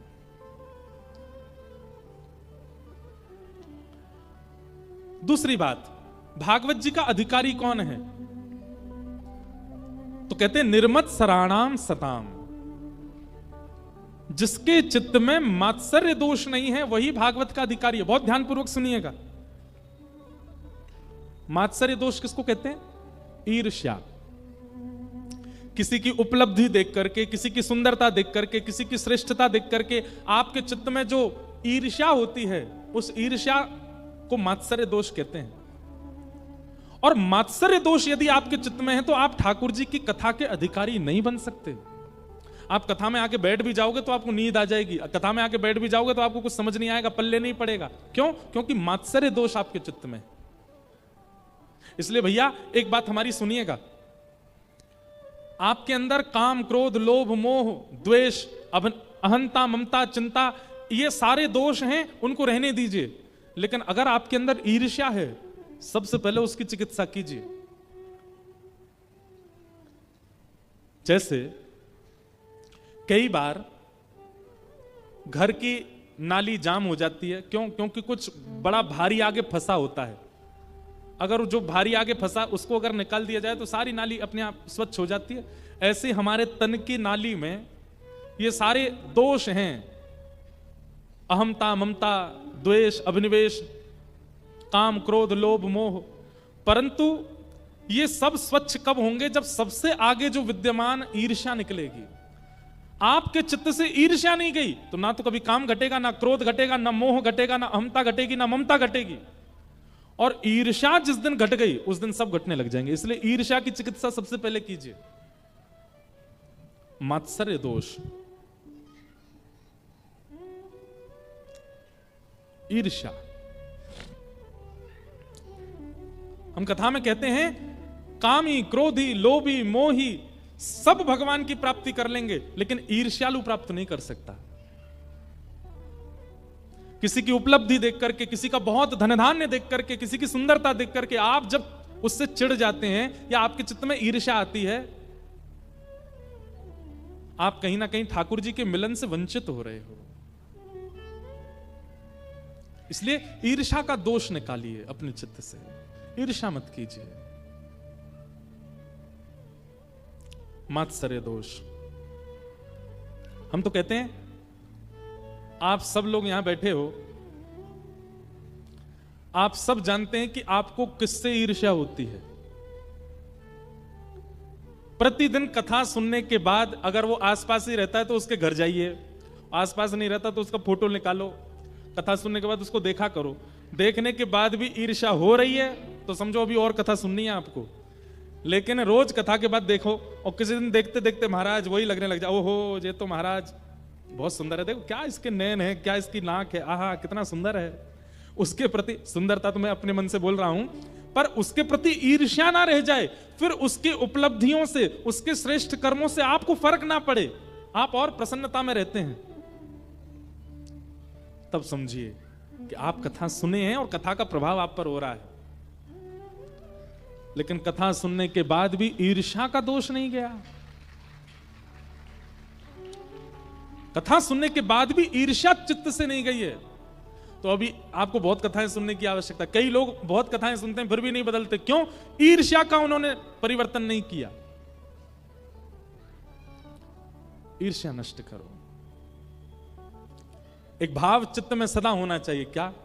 तेरा मंगल मेरा मंगल सबका मंगल हो रे।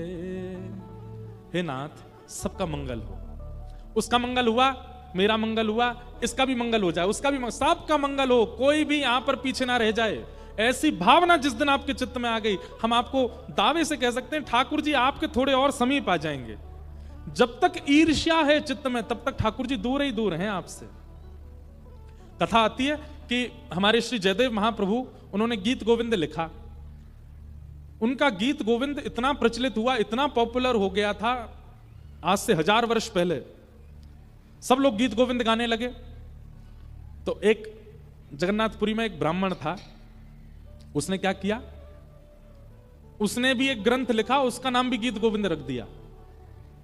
उसके मन में क्या भाव थी कि मैं भी गीत गोविंद प्रकाशित कर दूं, सब लोग इसको पढ़ने लग जाएंगे, तो जयदेव महाप्रभु की तरह मेरा भी प्रकाशित होगा, लोगों को प्रिय लगने लग जाएगा, और एक दिन ऐसा आएगा कि लोग हो सकता उनका गीत गोविंद भूल जाएं, फिर मेरा याद रहे। ईर्ष्या का भाव।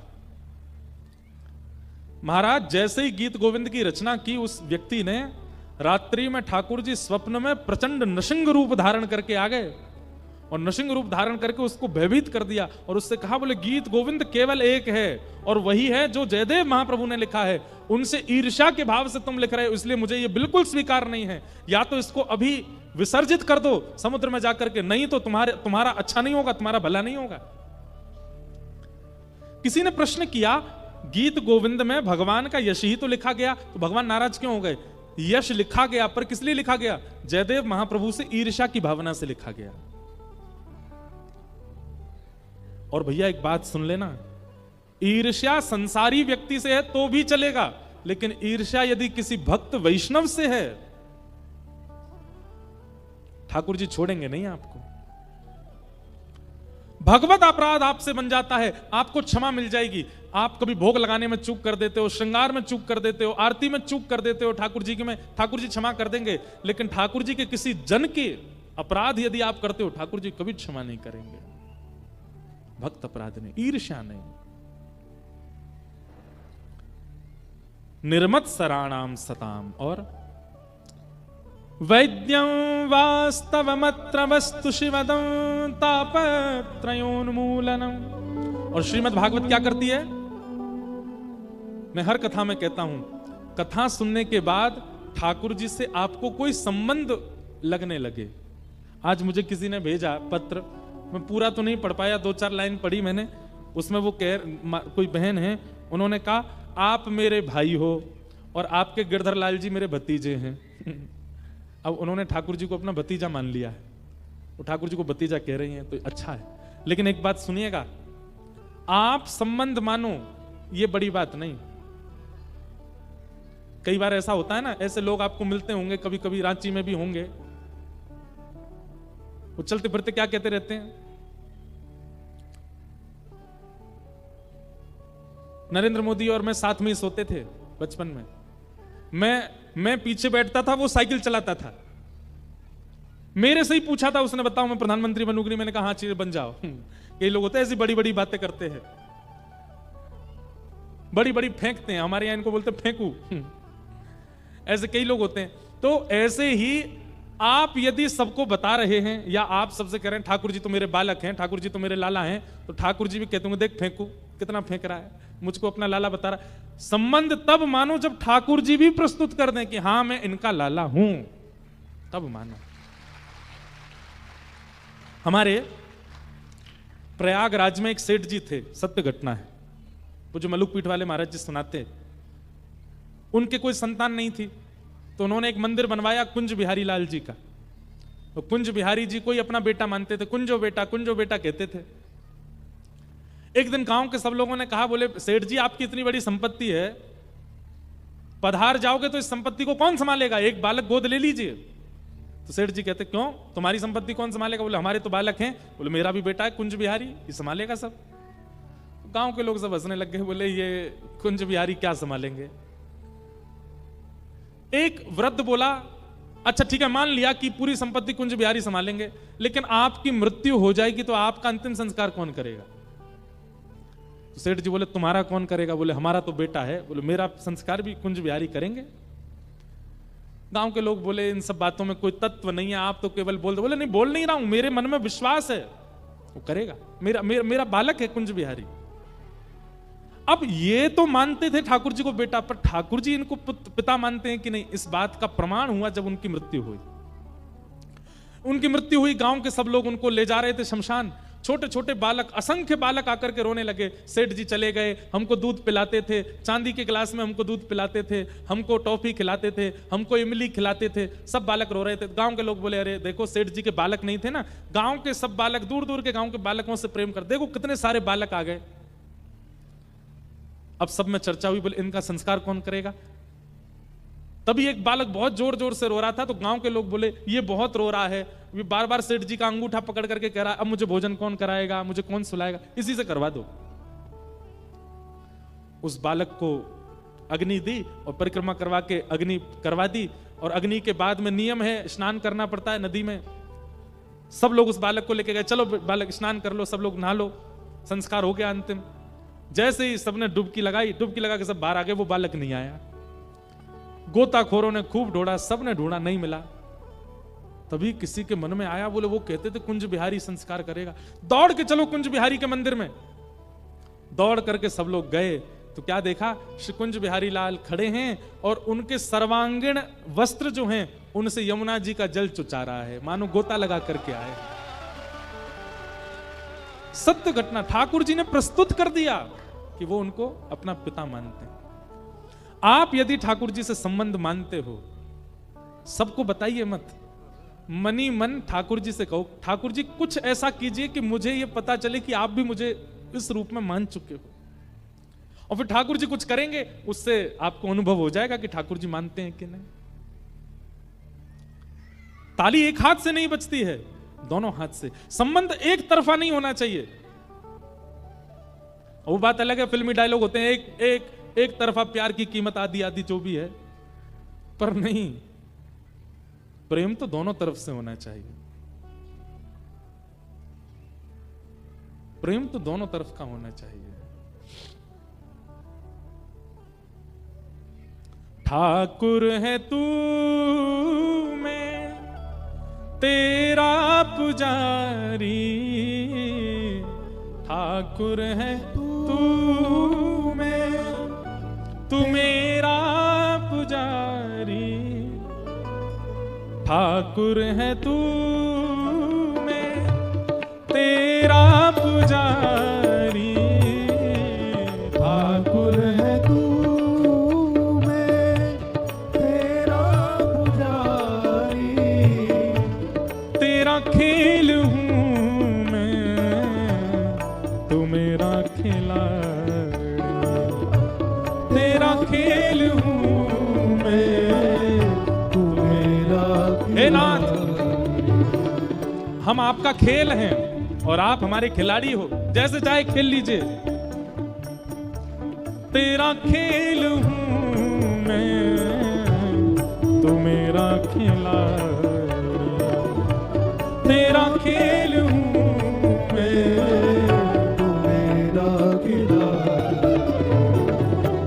मेरी जिंदगी की हर एक बात तू है, नहीं मैं अकेला, मेरे साथ तू है, मेरा नाथ तू है, गाइए, मेरा नाथ तू है, नहीं मैं अकेला, मेरे साथ तू है, मेरा नाथ तू है, मेरा नाथ तू है, नहीं मैं अकेला, मेरे साथ तू है, मेरा नाथ।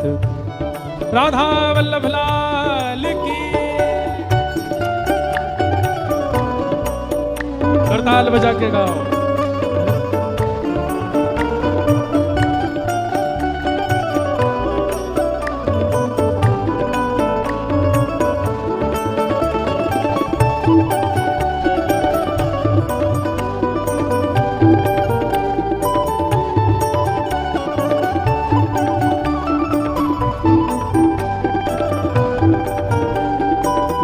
श्री राधारमण लाल की, वृंदावन बिहारी लाल की।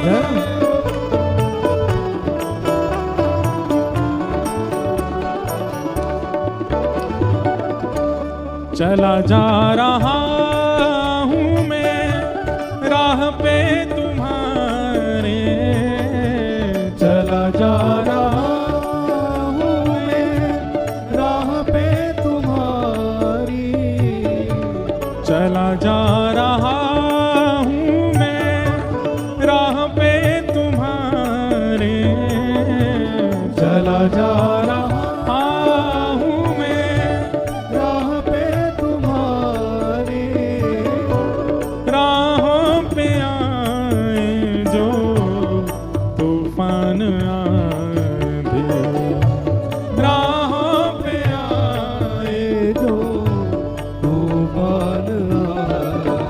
कोई भक्ति पथ पर चलता है तो हमारी एक बात सुनिएगा, आप भक्ति के मार्ग पर चल रहे हो तो कभी गिरोगे नहीं, और यदि कभी गिर गए तो उठाने के लिए राधा रमन जी आएंगे। क्यों? क्योंकि उनके पथ पे गिरे हो। जैसे आपके झारखंड में एक्सप्रेसवे हैं, यहां पर एक्सप्रेसवे पे क्या होता है या हाईवे पे क्या होता है, अगर किसी गाड़ी की टक्कर हो जाती है तो उस हाईवे की अथॉरिटी वाले एक पेट्रोलिंग गाड़ी घूमती रहती है, उसकी जिम्मेवारी है, वो सबसे पहले पहुंचेगी और जाकर के उस गाड़ी को संभालेगी। ऐसे ही भैया, जिस राह पर, जिस नगर में, जिस रोड पर आप चल रहे हो, वहां के अथॉरिटी वालों को ये उनका जिम्मेवारी होती है आपको बचाना। ठीक वैसे ही आप जब भक्ति के मार्ग पर चलते हैं और कहीं आप गिर गए तो ठाकुर जी की जिम्मेवारी है आपको बचाना। थामे हुए मेरा हाथ तू है, नहीं मैं अकेला, मेरे साथ तू है, मेरा नाथ तू है, मेरा नाथ तू है, नहीं मैं अकेला, मेरे साथ तू है, मेरा नाथ तू है।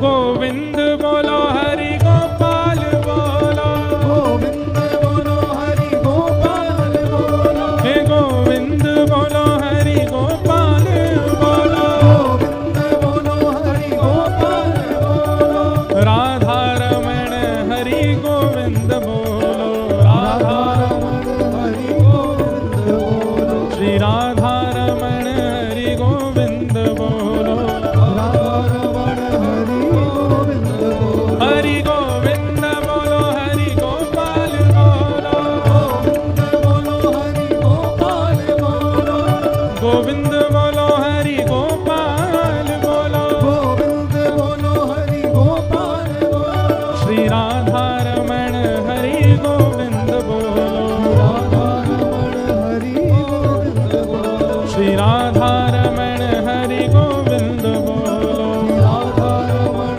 हरि गोविंद बोलो, हे गोविंद बोलो हरि गोपाल बोलो, बोलो हरि गोपाल बोलो, गोविंद बोलो हरि गोपाल बोलो, गोविंद बोलो हरि गोपाल, मेरा नाथ तू है, मेरा नाथ तू है, नहीं मैं अकेला, मेरे साथ तू है, मेरा नाथ तू है, मेरा नाथ तू है, नहीं मैं अकेला, मेरे साथ तू है, ओ मेरा नाथ तू है, मेरा नाथ तू है, नहीं मैं अकेला, मेरे साथ तू है, मेरा नाथ तू है, मेरा नाथ तू है, नहीं मैं अकेला, मेरे साथ तू है। जय जय श्री राधे, जय जय श्री राधे, जय जय श्री राधे। संबंध आप मानो और ठाकुर जी ना माने तो काम कैसे चले।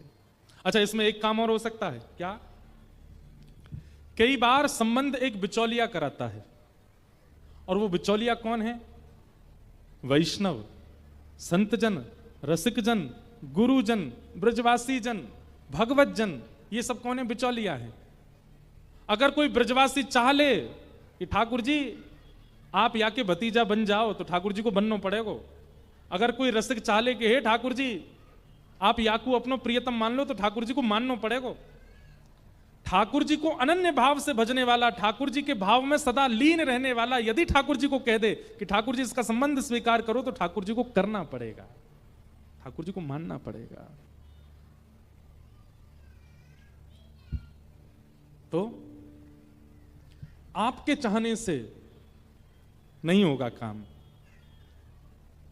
इसलिए किसी बिचौलिया को रखिए, किसी वैष्णव को रखिए, किसी ऐसे को रखिए जो आपका संबंध आगे तक पहुंचा सके, ठाकुर जी तक। उनको प्रसन्न करते रहो, उनको आनंदित करते रहो।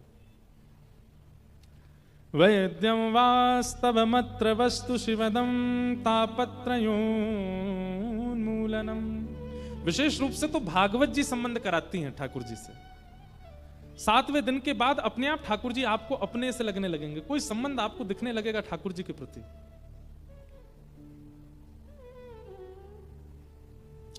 वैद्यम वास्तवमत्र वस्तु शिवदम तापत्रयोन्मूलनम। श्रीमद्भागवते महामुनि कृते किंबा परैरीश्वरः सद्यो हृदय वरुद्य तित्रकृत भी शुश्रूषुभिस्तत्क्षणात्। संबंध तो विषय अधिकारी संबंध और प्रयोजन। भागवत जी का प्रयोजन क्या है? तापत्रयोन्मूलनम। आदिदैविक, आदि भौतिक और आध्यात्मिक 3 प्रकार के ताप होते हैं जीवन में। 3 ही प्रकार के कष्ट होते हैं जीवन में। एक होता दैहिक, आप रोग से ग्रसित हो जाओ, मानसिक पीड़ा से ग्रसित हो जाओ, किसी ना किसी प्रकार की अंतरंग पीड़ा आपको होने लग जाए, दैहिक ताप। भौतिक ताप, किसी के द्वारा आपको कष्ट दिया जा रहा है, पत्नी के द्वारा, बच्चों के द्वारा, पड़ोसी के द्वारा या किसी संबंधी सगे के द्वारा आप पीड़ित हो, भौतिक ताप। और दैविक ताप, देवताओं के द्वारा दिया गया ताप। ये 3 प्रकार के ताप होते हैं सबके जीवन में। और 4 प्रकार के दुख होते हैं, बहुत सावधानी से सुनिएगा।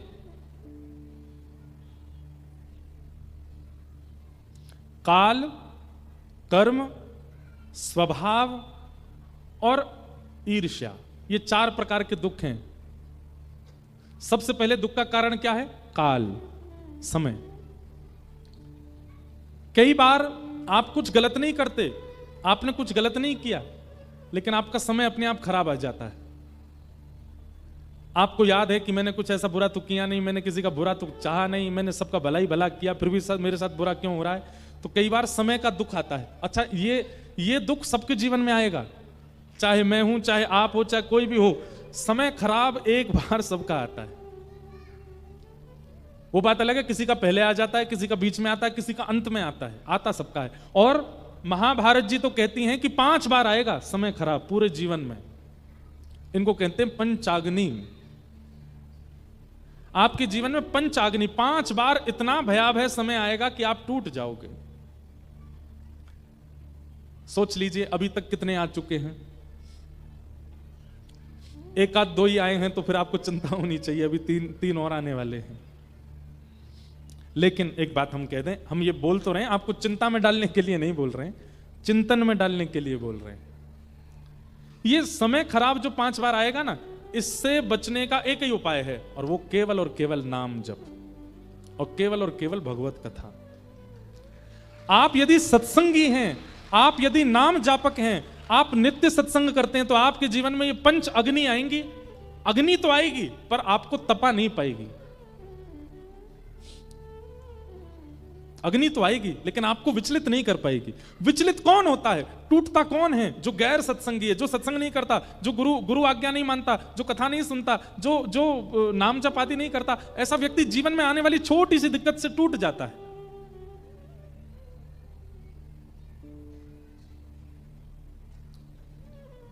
एक भैया सुबह उठ करके रोने लगे। मैंने कहा क्या हो गया? रात भर सो नहीं पाया।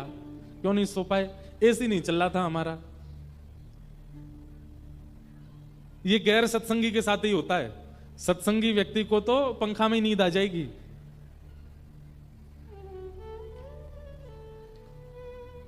ब्याह वाले दिन दुल्हन रो रही है, क्यों? मेरा मनपसंद लहंगा नहीं आया। लेकिन सत्संगी होगी तो उसको सामान्य सी पोशाक में भी आनंद आ जाएगा।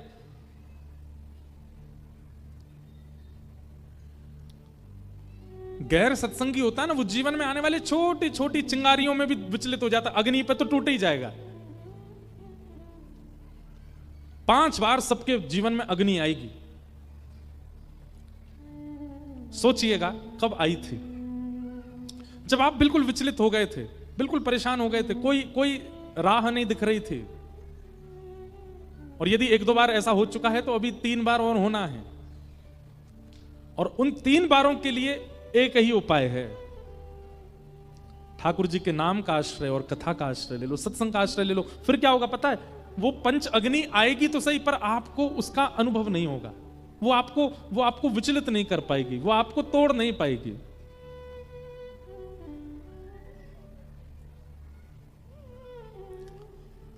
तो 4 प्रकार के दुख होते हैं। पहला दुख का कारण है काल, समय।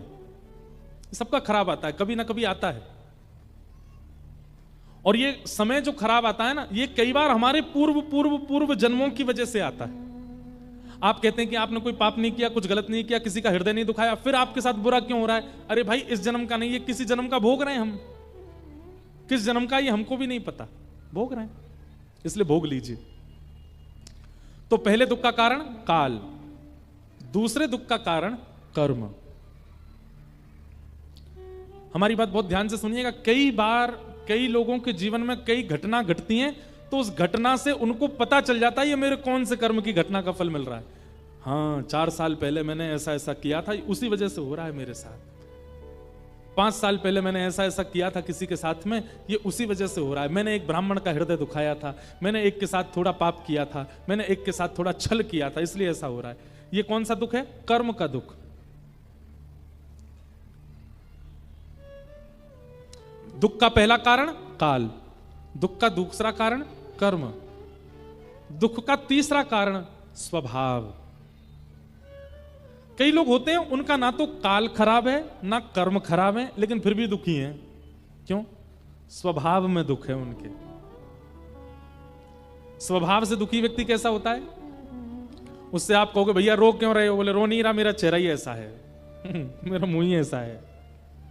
दुखी ही रहेंगे, सुस्ती सी बनी रहेगी, 24 घंटा नीचे हाथ, मुंह फुलाए, हिलते डुलते भी नहीं है, देखते भी नहीं है। घर में शादी ब्याह हो रही है तो भी कुछ नहीं कर रहे, दूर बैठे केवल नाखून खा रहे हैं कुछ घर में उत्सव हो रहा है तो भी उन पर कोई फर्क नहीं, हाँ ठीक है कर लो, क्या इतना आलस्य होता है उनके जीवन में। इस स्वभाव से दुखी होते हैं। और स्वभाव से दुखी व्यक्ति के आप कितने भी चेकअप करा लो, कितने भी डॉक्टरों को दिखा लो, कोई रोग नहीं है उसको, वो फिर भी दुखी है। और इस स्वभाव से दुखी जो होते हैं ना, ये कहां से दुखी? ये मानसिक पीड़ा से दुखी होते हैं। कई लोगों के घर में ऐसे लोग होंगे,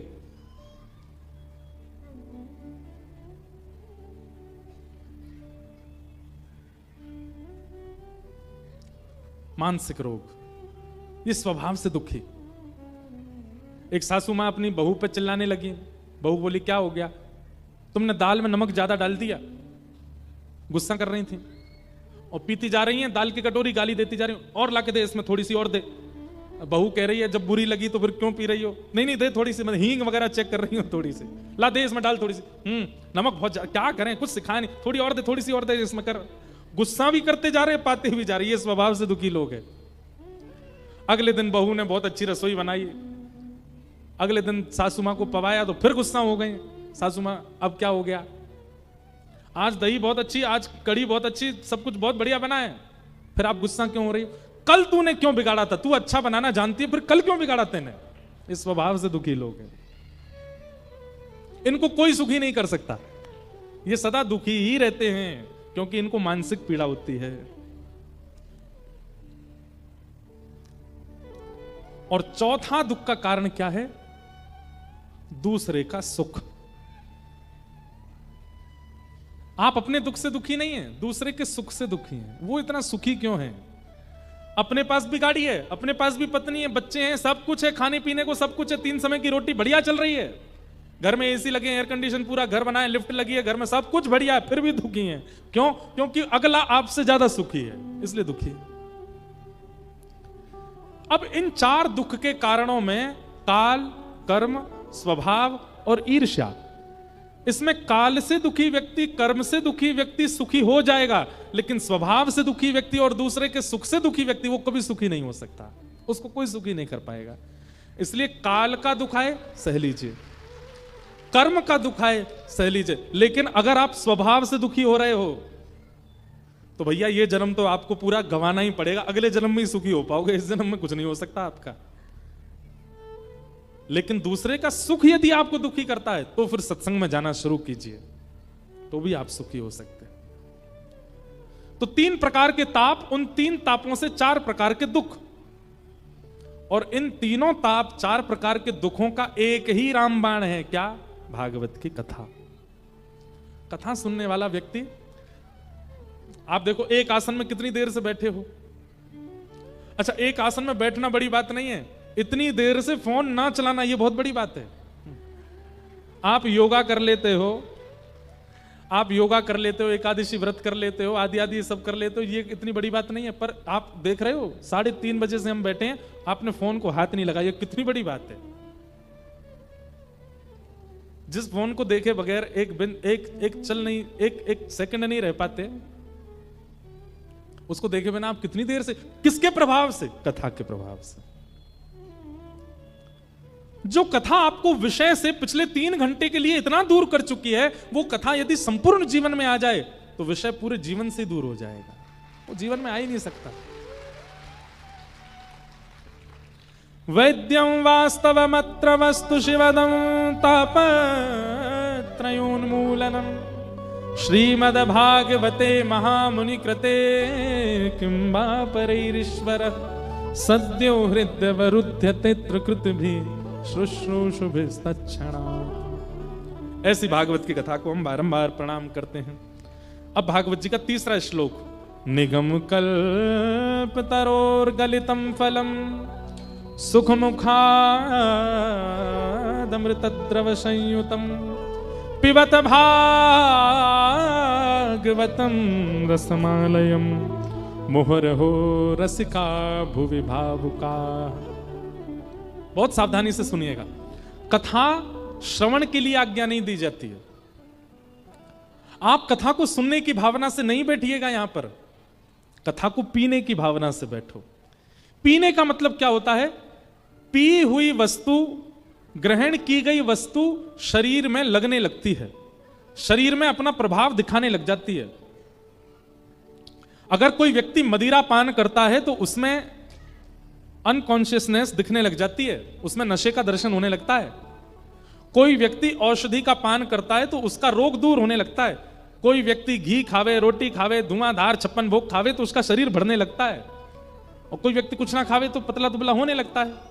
कोई व्यक्ति आलस्य में जीवन जिए तो रोग दिखने लगता है, और कोई व्यक्ति रोज निरोगी रहने के लिए दौड़ भाग करे, उछल कूद करे तो वो निरोग उसका शरीर में दिखने लगता है। कथा दिखनी चाहिए, बहुत ध्यानपूर्वक सुनिएगा।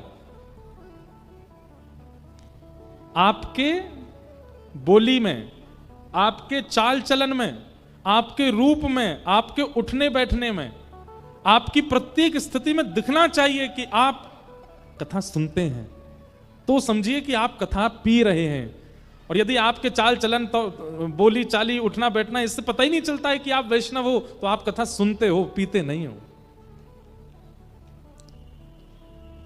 आपकी स्थिति बता दे। हम धोती में हैं, हम बगलबंदी में हैं, अभी हमारा भेष ऐसा है कि भेष से ही पता चल रहा होगा कि ये कथा करने वाले या कथा सुनाने वाले या कथा सुनने वाले कोई भगवान के कोई समीप रहने वाले कोई व्यक्ति हैं, ठाकुर जी का भजन करने वाले। लेकिन अगर आप हमको पैंट भी पहना दोगे, टी शर्ट भी पहना दोगे, और तब भी हमसे बात करोगे, तो हमारी बोली चाली, उठने बैठने से तब भी यह झलक जाएगा कि यह कथा सुनाने वाला व्यक्ति है। आप में भी वह दर्शन होना चाहिए। आपकी उपस्थिति से सामने वाले व्यक्ति को यह अनुभव हो जाए कि यह व्यक्ति कथा सुनता है, इस व्यक्ति के जीवन में कथा है।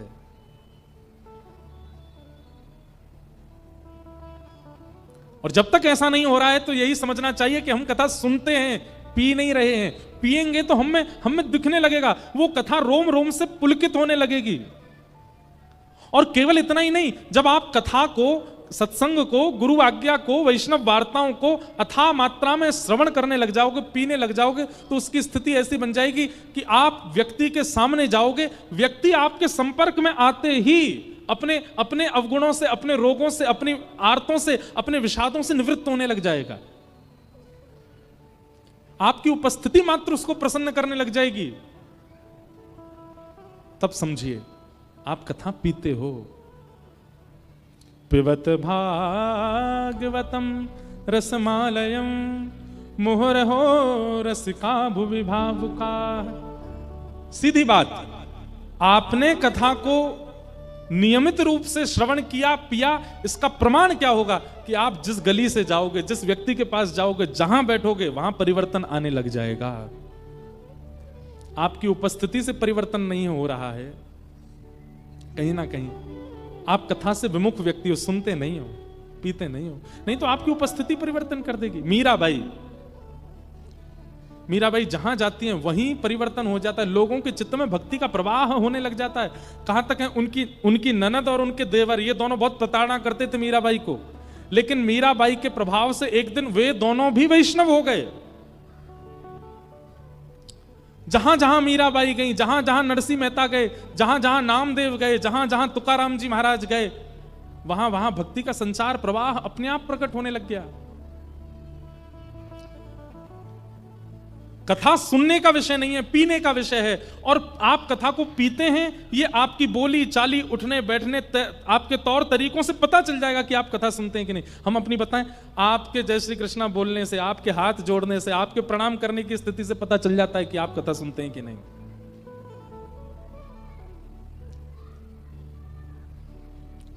आपके व्यवहार में दिखने लगे। जैसे कोई व्यक्ति अगर सरकारी नौकरी में होता है ना, उसकी चाल चलन ही बदल जाती है, उसकी चाल से पता चल जाता है कि सरकारी नौकरी वाला है।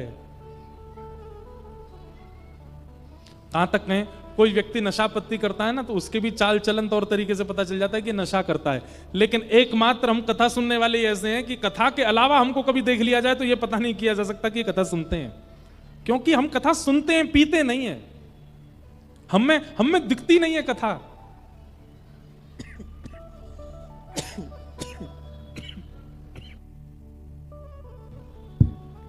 दिखे, कथा का अनुभव हो। नरसिंह मेहता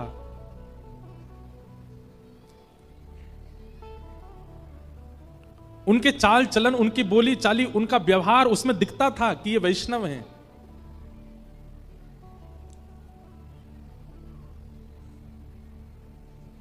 वैद्यं निगम कल्प तरोर गलितम फलम सुख मुखादमृत द्रव संयुतम पिबत भागवतम रसमालयम मुहुरहो रसिका भुवि भावुका। पिबत भागवतम, कथा को पियो, सुनो मत। अच्छा, पी कैसे जाएगी? सीधी बात, सुनी हुई वस्तु केवल सुनने तक रहती है, वो करने में नहीं आती।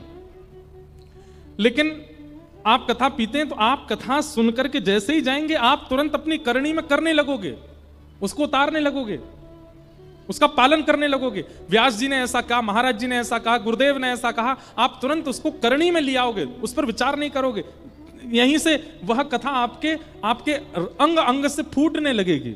तब समझो पिबत भागवतम, कथा को पिया है। कथा पीने का विषय, सुनने का नहीं। इस प्रकार 3 मंगलाचरणों में भागवत जी का मंगलाचरण किया गया। आगे सौनकादि ऋषियों ने सूत जी महाराज से 6 प्रश्न किए। इन 6 प्रश्नों में ही भागवत की कथा चलेगी। कौन कौन से 6 प्रश्न? किम श्रेय शास्त्र सारः स्वअवतार प्रयोजनम किम कर्म के अवतारस्य धर्मः कम शरणम गतः। 6 प्रश्न हैं। कौन कौन से? सबसे पहला, ठाकुर जी के अवतार का श्रेय किसको जाता है? ठाकुर जी राक्षसों के लिए आते हैं कि भक्तों के लिए आते हैं? श्रेय किसको जाएगा? दूसरा प्रश्न, इतने सारे शास्त्र हैं, इन शास्त्रों का सार क्या है? तीसरा प्रश्न, स्व अवतार प्रयोजनम, भगवान के अवतार का प्रयोजन क्या है? चौथा प्रश्न, किम कर्म, भगवान का कर्म क्या है? पांचवा प्रश्न, के अवतारस्य, भगवान के अवतार कितने हैं? और अंतिम प्रश्न, धर्मः कम शरणम ब्रज। ठाकुर जी धर्म की स्थापना करके चले गए, भगवान के जाने के बाद धर्म किसकी शरण में गया? ये 6 प्रश्न है। सबसे पहला प्रश्न क्या है? ठाकुर जी के अवतार का श्रेय किसको जाता है? ठाकुर जी किसके लिए आते हैं पृथ्वी पर? भक्तों के लिए आते हैं कि राक्षसों के लिए आते हैं? ठाकुर जी भक्तों के लिए आते हैं।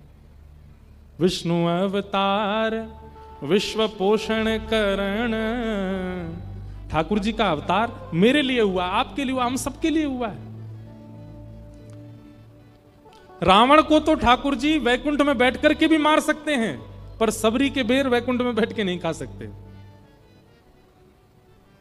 कंस को ठाकुर जी साकेत धाम में बैठ करके उसको नष्ट कर सकते हैं। अरे ठाकुर जी चाह जाएं तो राक्षसों का जन्म ही नहीं होगा, लेकिन श्रीदामा, मधुमंगल, सुदामा आदियों को सुख ठाकुर जी वहां बैठ के नहीं दे सकते। इसलिए ठाकुर जी के अवतार का श्रेय किसको जाता है? भक्त को जाता है, राक्षसों को नहीं। ठाकुर जी राक्षस को मारने के लिए नहीं आते पृथ्वी पर। पहले प्रश्न का उत्तर क्या है? भगवान के अवतार का श्रेय किसको जाता है? भक्तों को, वैष्णवों को। अच्छा एक बात, भगवान श्री कृष्ण ने वध किया कंस का, उसके बाद कई राक्षसों को मारा, अपनी लीला पूरी करके चले गए, लेकिन आज तक श्री कृष्ण लीला कर रहे हैं वृंदावन में। आज भी किसी भक्त की पुकार सुनकर के ठाकुर जी आ जाते हैं वृंदावन में। क्यों आ जाते हैं? आज भी इतने सारे राक्षस हैं भारत में, क्यों नहीं आ रहे ठाकुर जी? ठाकुर जी का उद्देश्य राक्षसों का वध करना नहीं है, एक भक्त पर कृपा करना है, भक्त पर अनुग्रह करना है, भक्त से प्रेम करना है। ठाकुर जी के अवतार का श्रेय वैष्णव को जाता है, राक्षस को नहीं। वृंदावन में आज भी ना जाने कितने वैष्णव ऐसे हैं, उनको ठाकुर जी दर्शन देते हैं आज भी। एक सूरदास नाम के एक और भक्त हुए वृंदावन में, वो रोज ठाकुर जी की आराधना करते थे, उनके भी नेत्र नहीं थे। दो सूरदास हुए, एक सूरदास जी तो वल्लभ संप्रदाय के जिनकी हमने पहले चर्चा की, एक सूरदास और हुए, ये हरिवंश परंपरा में हुए सूरदास। एक और हुए, उनका नाम था मदन मोहन सूरदास। कई सूरदास हुए हैं। मदन मोहन सूरदास जी की तो ऐसी घटना, ऐसी लीलाएं बड़ी सुंदर हैं। मदन मोहन सूरदास जी, उनका नाम तो था सूरत ध्वज। क्या नाम था? जोर से बोलो। सूरत ध्वज। लेकिन प्रेम से फिर वृंदावन में सब उनको सूरदास कहने लगे, और मदन मोहन उनके नाम के आगे इसलिए पड़ गया क्योंकि वो मदन मोहन जी के बड़े प्रेमी थे। तो मदन मोहन सूरदास जो हैं, ये उत्तर प्रदेश में एक जगह संडीला, वहां के सूबेदार थे। अकबर का शासन था पूरे भारत में, तो अकबर ने क्या कर रखा था, अपने कुछ कुछ सूबेदार बैठा रखे थे, वहां के सब व्यापारियों से कर इकट्ठा करके अकबर को सब सूबेदार भेजते थे अलग अलग जगहों से। बहुत ध्यानपूर्वक सुनिएगा, बड़ी सुंदर कथा है। तो सूरत ध्वज जी जो थे, ये संडीले के सूबेदार, इनका काम था कि व्यापारियों के पास जाना और उनसे कर इकट्ठा करना, टैक्स इकट्ठा करना, और साल भर का टैक्स फिर अकबर के यहां भिजवाना दिल्ली। तो ये सूरत ध्वज जी जो थे बड़े कर्मनिष्ठ थे। लेकिन एक बार क्या हुआ, इनके मन में आया, बहुत दिन हो गए हमने इतना सब कुछ किया, अकबर को इतना धन धान्य सब दे दिया, अब बहुत दिन हो गए, अब कुछ अपने लिए करना चाहिए। तो इन्होंने साल भर कर इकट्ठा किया, सारे व्यापारियों से सारा कर इकट्ठा किया, और जितना कर बना वो सारा कर इकट्ठा करके वृंदावन गए और वृंदावन जाके भंडारा कर दिया। और भंडारा करके एक दिन नहीं महाराज, 10 दिन तक भंडारा करके संतों को पवाते रहे, इतना सारा कर इकट्ठा हुआ था। खूब खिलाया महात्माओं को, वैष्णवों को, ब्रजवासियों को। अब तारीख आई, जिस दिन कर भेजना होता था अकबर को, वो तारीख आ गई। तो अब ये बोले अब क्या करें, हमने तो सब खर्च कर दिया महात्माओं के सेवा में। तो इन्होंने क्या किया, बड़ी बड़ी तिजोरियों में खूब सारे पत्थर भर दिए, और पत्थर भर भर के बैलगाड़ियों में चढ़वा दिए, और एक एक तिजोरी में अंदर एक पत्र लिख करके अकबर को भेज दिया। और पत्र में क्या लिखा, 100 संडीले उपजे, 100 संडीले उपजे। अब कोई 100 का कोई आंकड़ा होगा, इतने सोने की मोहर, एक संडीले में बहुत सोने की मोहर होती थी, पर इन्होंने कहा 100 संडीले उपजे, सब संतन मिल गटके, आधी रात सूरत ध्वज वृंदावन को सटके। और अकबर को लिख करके भेज दिया। अकबर को बता दिया, बोले महाराज 100 संडीले प्रकट हुए थे, 100 संडीले इकट्ठे हुए थे, पर संत महात्माओं ने सबने मिलकर के बढ़िया प्रसाद पा लिया उसका, और आपको ये पत्थर भेज करके आधी रात सूरध्वज वृंदावन को सटके, हम तो वृंदावन चले गए। अकबर को क्रोध तो बहुत आया, लेकिन अकबर ने गुस्सा नहीं किया, बोले कोई बात नहीं, दुनिया भर से कर आता है, इन्होंने अपने प्रयोग में तो नहीं लिया ना, संत महात्माओं की सेवा करी, चलो कोई बात नहीं, इनको क्षमा कर दो। ऐसे थे श्री मदन मोहन सूरदास सूरध्वज जी। एक बार उन्होंने क्या किया कि संडीले से उनको मदन मोहन जी की इतनी याद आई कि उन्होंने कहा कि मैं मदन मोहन जी के लिए क्या करूं, तो एक बैलगाड़ी भर करके गुड़ भिजवाए वृंदावन। तो जिससे गुड़ खरीदे उसने कहा कि बोले महाराज गुड़ तो वृंदावन में भी मिलते हैं, आप वहीं से खरीद करके ठाकुर जी को भोग लगा दो, यहां से खरीद करके इतना किराया दे करके वृंदावन भेजने का कोई औचित्य नहीं है।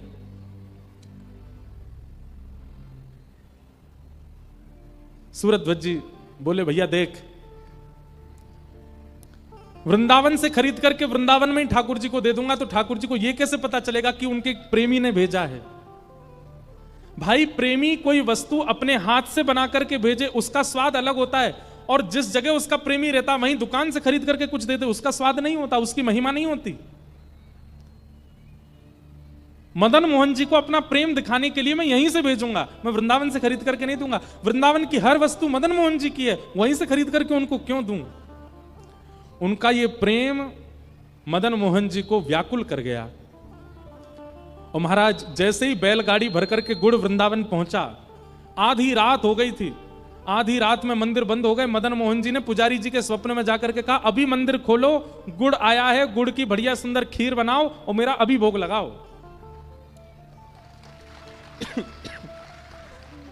पुजारी जी बोले ठाकुर जी आधी रात हो रही है, सो जाओ, सवेरे मंगला में खीर का भोग लग जाएगा। तो ठाकुर जी रोने लगे, बोले तुझे नहीं पता मैं 5 दिन से प्रतीक्षा कर रहा था। बेचारे मेरे प्रेमी सूरध्वज ने संडीले से गुड़ भेजा है, 5 दिन दिन रात चल करके ये गुड़ आया है, मैं 5 दिन से मेरे मुंह से लार टपक रही थी और तू मेरे को और प्रतीक्षा करने को लिए कह रहा है, तू कह रहा है सुबह तक मैं प्रतीक्षा करूं। पहली बार ऐसा हुआ कि आधी रात में मंदिर खोला गया, चूल्हा जलाया गया, बाहर बैलगाड़ियों से गुड़ उतार करके गुड़ गला करके बढ़िया उसकी खीर बनाई गई, और खीर बना करके आधी रात में मदन मोहन जी को भोग लगाई, और भोग लगा के फिर मदन मोहन जी को सुला दिया। ठाकुर जी जैसा प्रेमी कौन होगा। अत्यंत प्रेमी मदन मोहन सूरदास। ऐसी एक सूरदास और हुए वृंदावन में, उनके नेत्र नहीं थे। एक दिन उनकी आर्त पुकार से ठाकुर जी प्रकट हो गए, प्रकट होकर के बोले वरदान मांगिए, मैं प्रकट हो गया हूं। तो सूरदास जी बोले लाला तू अकेलो काई को आयो, श्यामाजू को संग लेके काई को ना आयो। ठाकुर जी बोले ये अंधे हैं, इनको दिखाई तो दे नहीं रहा, इनको कैसे पता कि किशोरी जी नहीं आई हैं। तो ठाकुर जी बोले अरे बाबा आपको दिख ना रहे हो, किशोरी जी मेरे बगल में ही खड़ी हैं। सूरदास जी बोले अच्छा लाला मोते झूठ बोल रहा है, मोते झूठ बोल रहा है। ठाकुर जी बोले ना ना झूठ ना बोल रहा हो, देखो श्री जी आई हैं संग में।